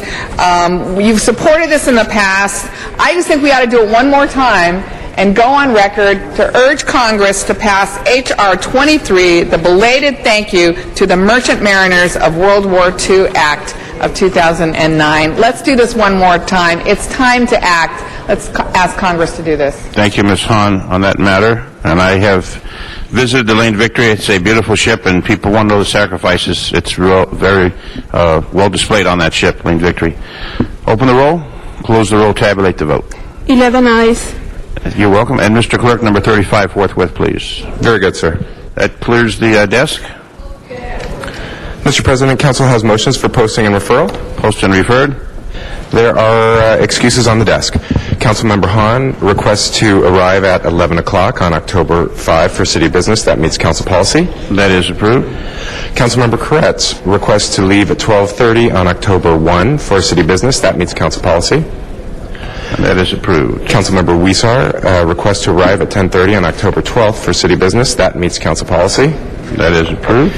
And Councilmember Parks requests to be excused on October 15 and 19 and to arrive at 11:30 on November 23 for city business. That meets council policy. That is approved. The desk is clear. And just as a reminder, October 1st first Friday in October will be a council meeting in Van Nuys City Hall, Van Nuys Chambers, for this coming Friday. Council meeting will be in Van Nuys. Mr. Labange, announcements? This Friday, it has been announced that an off-duty death, but that of Battalion Chief Gary Clark, will be held at Friday at 10 a.m. at Crenshaw Christian Center. Chief Clark's a great battalion chief who leaves his wife and 7 children. He worked Battalion 14, which is the East San Fernando Valley, North Hollywood area. Thank you, Mr. Labange. Mr. Parks, announcements. Advise the public that announcement that the Empowerment Congress Southeast Area Neighborhood Development Council will have their monthly meeting at the 8th District Constituent Center, 8475 South Vermont, today at 6:30 to 7:30 p.m. Thank you, Mr. Parks. Mr. Labange? I want to thank the Department of Recreation and Parks for their hot weather bulletin. Remind all of you to have your deputies make sure they're up to date on the cooling centers throughout Los Angeles and the San Fernando Valley, and also working with water power and restoration of the overload. Thank you, Mr. Zine. Thank you, Mr. Labange. That completes announcements. Adjourning motions, colleagues. All please stand in the chambers. Adjourning motions, Ms. Hahn. It's her day today. Thank you, Mr. President. This is a sad one, but I want us to adjourn in the memory of Leonardo Jonathan Russo, who passed away at the age of 12 on September 22nd. He was an avid Dodger fan, excelled at playing baseball. He was a student at Crestwood Elementary and Dotson Middle Schools in San Pedro. Leonardo loved to play outside. He loved camp. He had many friendships. It was a very sad and untimely death. He's survived by his mother, Marcia, his father, Scott, 2 brothers, Antonio 14 and Vincenzo 8, maternal grandparents, Daryl and Elaine Holguin, paternal grandparents, Anthony and Mandy Russo, great-grandmother, Virginia Perez, Uncle Bug, Uncle D, Aunt Shauna, Auntie Tiffany, and Cousin Giovanni, along with a large extended family. The viewing will be at McNerney's Mortuary Chapel, 2 to 5 on September 28th, and the funeral will be 10:30 a.m. September 29th at Mary Star of the Sea, with interment to follow at Green Hills. We know this is always particularly hard and sad to lose a child, so our condolences go out to the entire family. Thank you, Ms. Hahn. Other adjourning motions? Mr. Parks? Thank you, Mr. President. I'd ask that we adjourn in memory of retired Commander George A. Morrison, passed away on Thursday, September 23rd in La Jolla. George Morrison, born 1935 in Los Angeles, appointed Department of LAPD in October of 1956, and retired from Central Bureau in January 1995. He's survived by his wife Susan and son Sergeant 2 Brian Morrison, currently assigned to Metropolitan Division, son Alex, daughter Nokel, Colleen, Laura, and several grandchildren. His services will be Saturday, October the 2nd at St. Teresa of Carmel Catholic Church at 4355 Del Mar Trail Road in San Diego. Many of you that's been here for a while know George is probably the #1 person, in addition to Chief Gates, that created the emergency preparedness, all of the mobile fleet, the alternate locations for communications, also the 4th sub-level, all of those things that deal with bringing the city into the 20th century as it relates to the emergency preparedness. It fell at George's feet. He longtime commander in charge of Metro, and then later he was an assistant commanding officer at Central Bureau. So we ask for all members, and I think Greg and Dennis, you have some comments? Go ahead, Greg, and then Mr. Labange. Sorry, Mr. Smith. To cover part of it, I wanted to talk about George was a neighbor of mine. For one, he lived in Granada Hills, knew him for many years. But when it came to emergency preparedness, he really was the genesis that helped us move from the old Emergency Operations Center and board concept to the Emergency Operations Division, which we now have. He was really the genesis, particularly in police, but in police and fire particularly, of really having the vision of what we need to do as a city. And he put us on the road to really being prepared, one of the best prepared cities in America. And I know in the 1994 earthquake, I'd seen him shortly after that, and I thanked him for what he'd done because I saw it put into place where we actually responded in a magnificent way. Our police and fire were magnificent in that. It was George's hard work that got us prepared for that. And we worked very closely with him. Mr. Burnson worked very closely with him. He went on a couple trips around the world to see what other countries were doing in emergency preparedness and brought back great ideas. And he is really the genesis of where we are today in emergency preparedness. And I just want to thank him publicly for that. Thank you, Mr. Labange. And then I'll follow Mr. Zine. Thank you, Mr. President. And I always recognized Commander when he was driving down the street. We called him the porcupine car. He had every radio frequency, every communication ability. He could probably touch base with the satellites in outer space. But he was a cop's cop. He was always there at events when he was assigned as a commander in charge of Metro. Incidents would take place, he'd be there. But he was far ahead of his time when it came to communications. And anything that happened, you go to Commander George Morrison, he'd give you the answer. A real, genuine person who was very committed to the people of Los Angeles. I'll never forget the time the 118 freeway had just opened, and I didn't know that he lived up in that area, but here I see the porcupine going down the 118 freeway, and I said, there it is. So I pulled alongside my motorcycle and waved to him. Just a very pleasant man, very dedicated to the people of Los Angeles, and it's a sad loss. I know he suffered illness for a long period of time. Darrell Gates, who passed away, he worked with Darrell Gates, our colleague, Councilman Parks, worked together in leading this organization, LAPD, in a wonderful manner. So may he rest in peace. A wonderful, wonderful gentleman, a wonderful member of the LAPD. May he rest in peace. Mr. Labange. I knew George Morrison through my role with John Ferraro, and as everyone said, he absolutely could, like Beethoven, could conduct a symphony and write a symphony. George Morrison could do an essay and articulate about the emergency response necessary and what we do and how the helicopters take off and not only just go down to Wilmington and check the fields there, they go to Santa Fe Springs and then from there, and he would go throughout the Silver Lake and Hollywood Dam, and he loved the city of Los Angeles, he loved the LAPD, he loved his job so well, and I'm sorry that he suffered in the end. I'm proud of his son who's on the department, and he truly was a great person who understood the city. I think he understood the roles of what the city charter was about, and as Greg Smith mentioned, he was in the forefront of this development of emergency preparedness, and he helped organize a council meeting, and I don't know if Mr. Alarcon was there in his earlier service to the city, but up at Dodger Stadium, which Mr. Burnson was involved. I don't know if you were on the council at the time,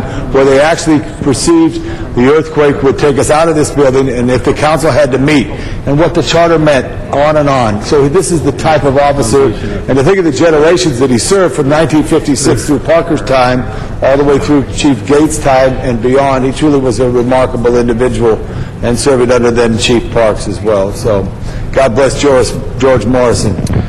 Thank you very much, Mr. Alarcon. I actually did know George fairly well when Mr. Parks remembers when I used to write police exams for the city, and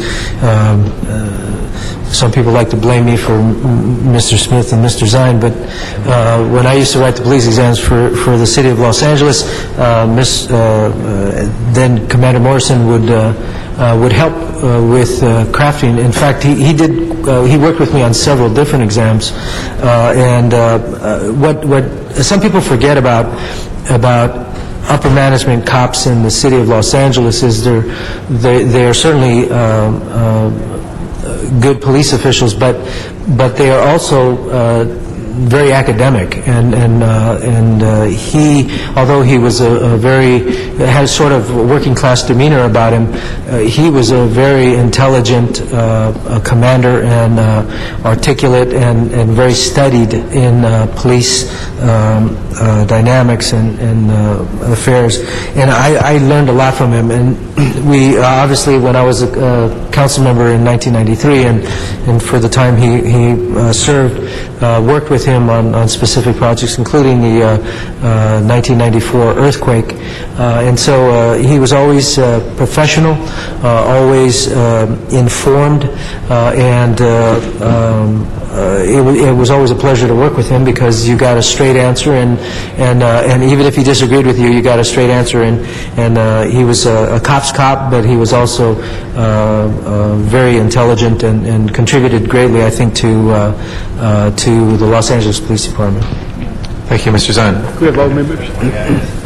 39 years dedicated to the people of Los Angeles. Well past, you would say, maximum pension time, 39 years of service to the people of Los Angeles, and just a sad loss to Los Angeles.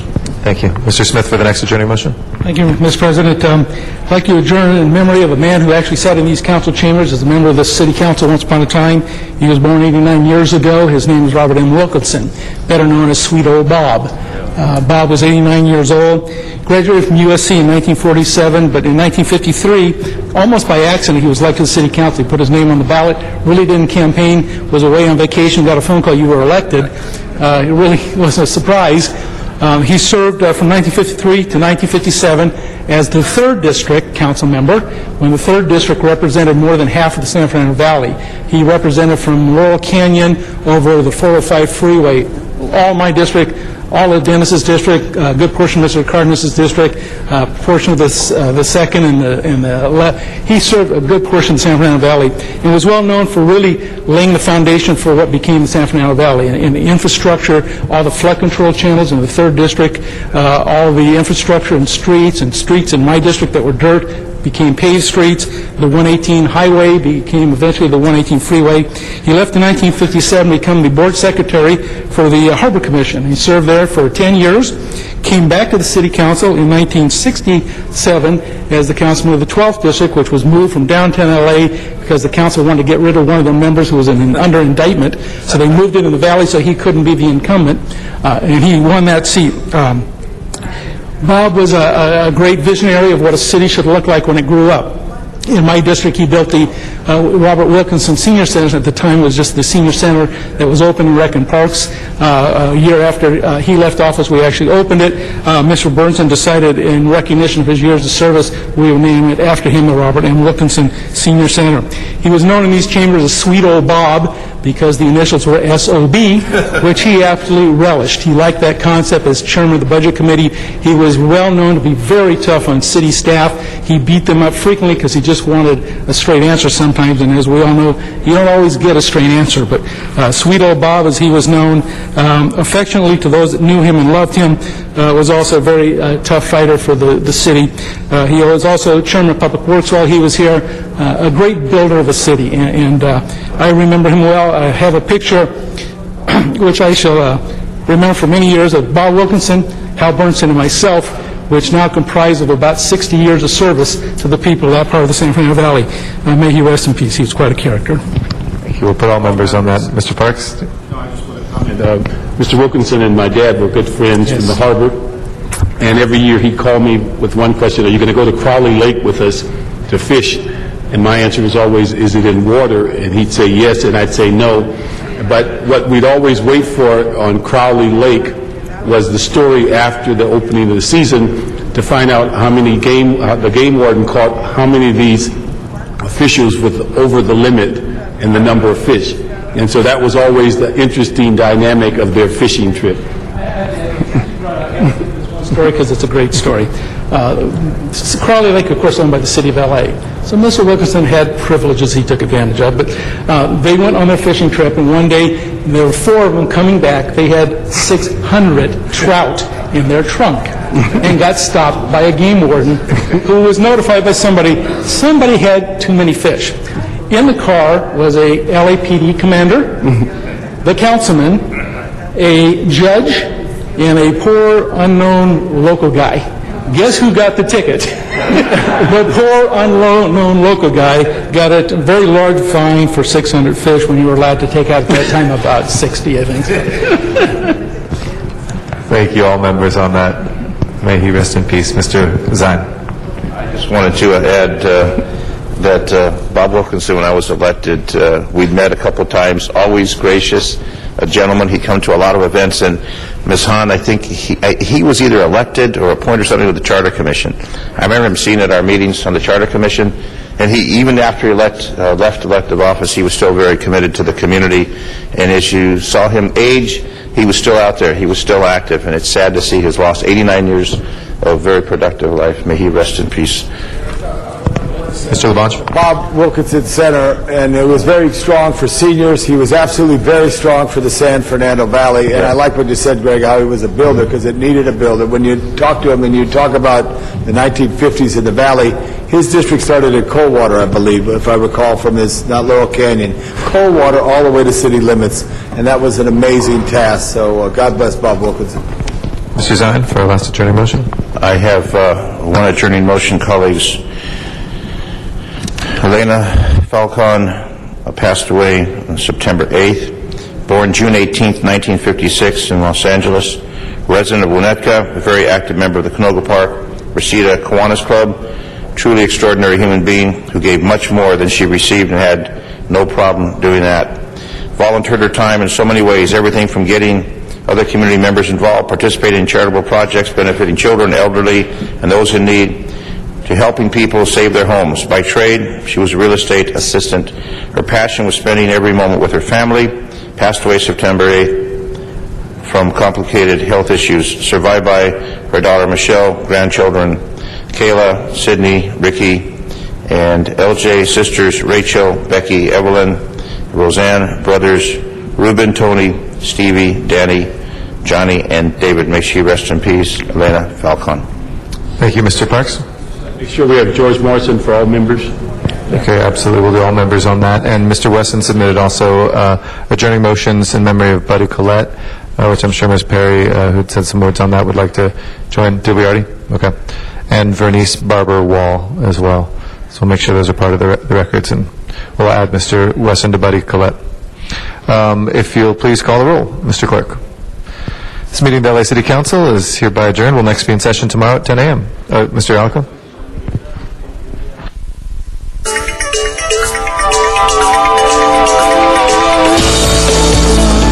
I just want to make the announcement that the Jobs Committee will convene in about 15 to 20 minutes.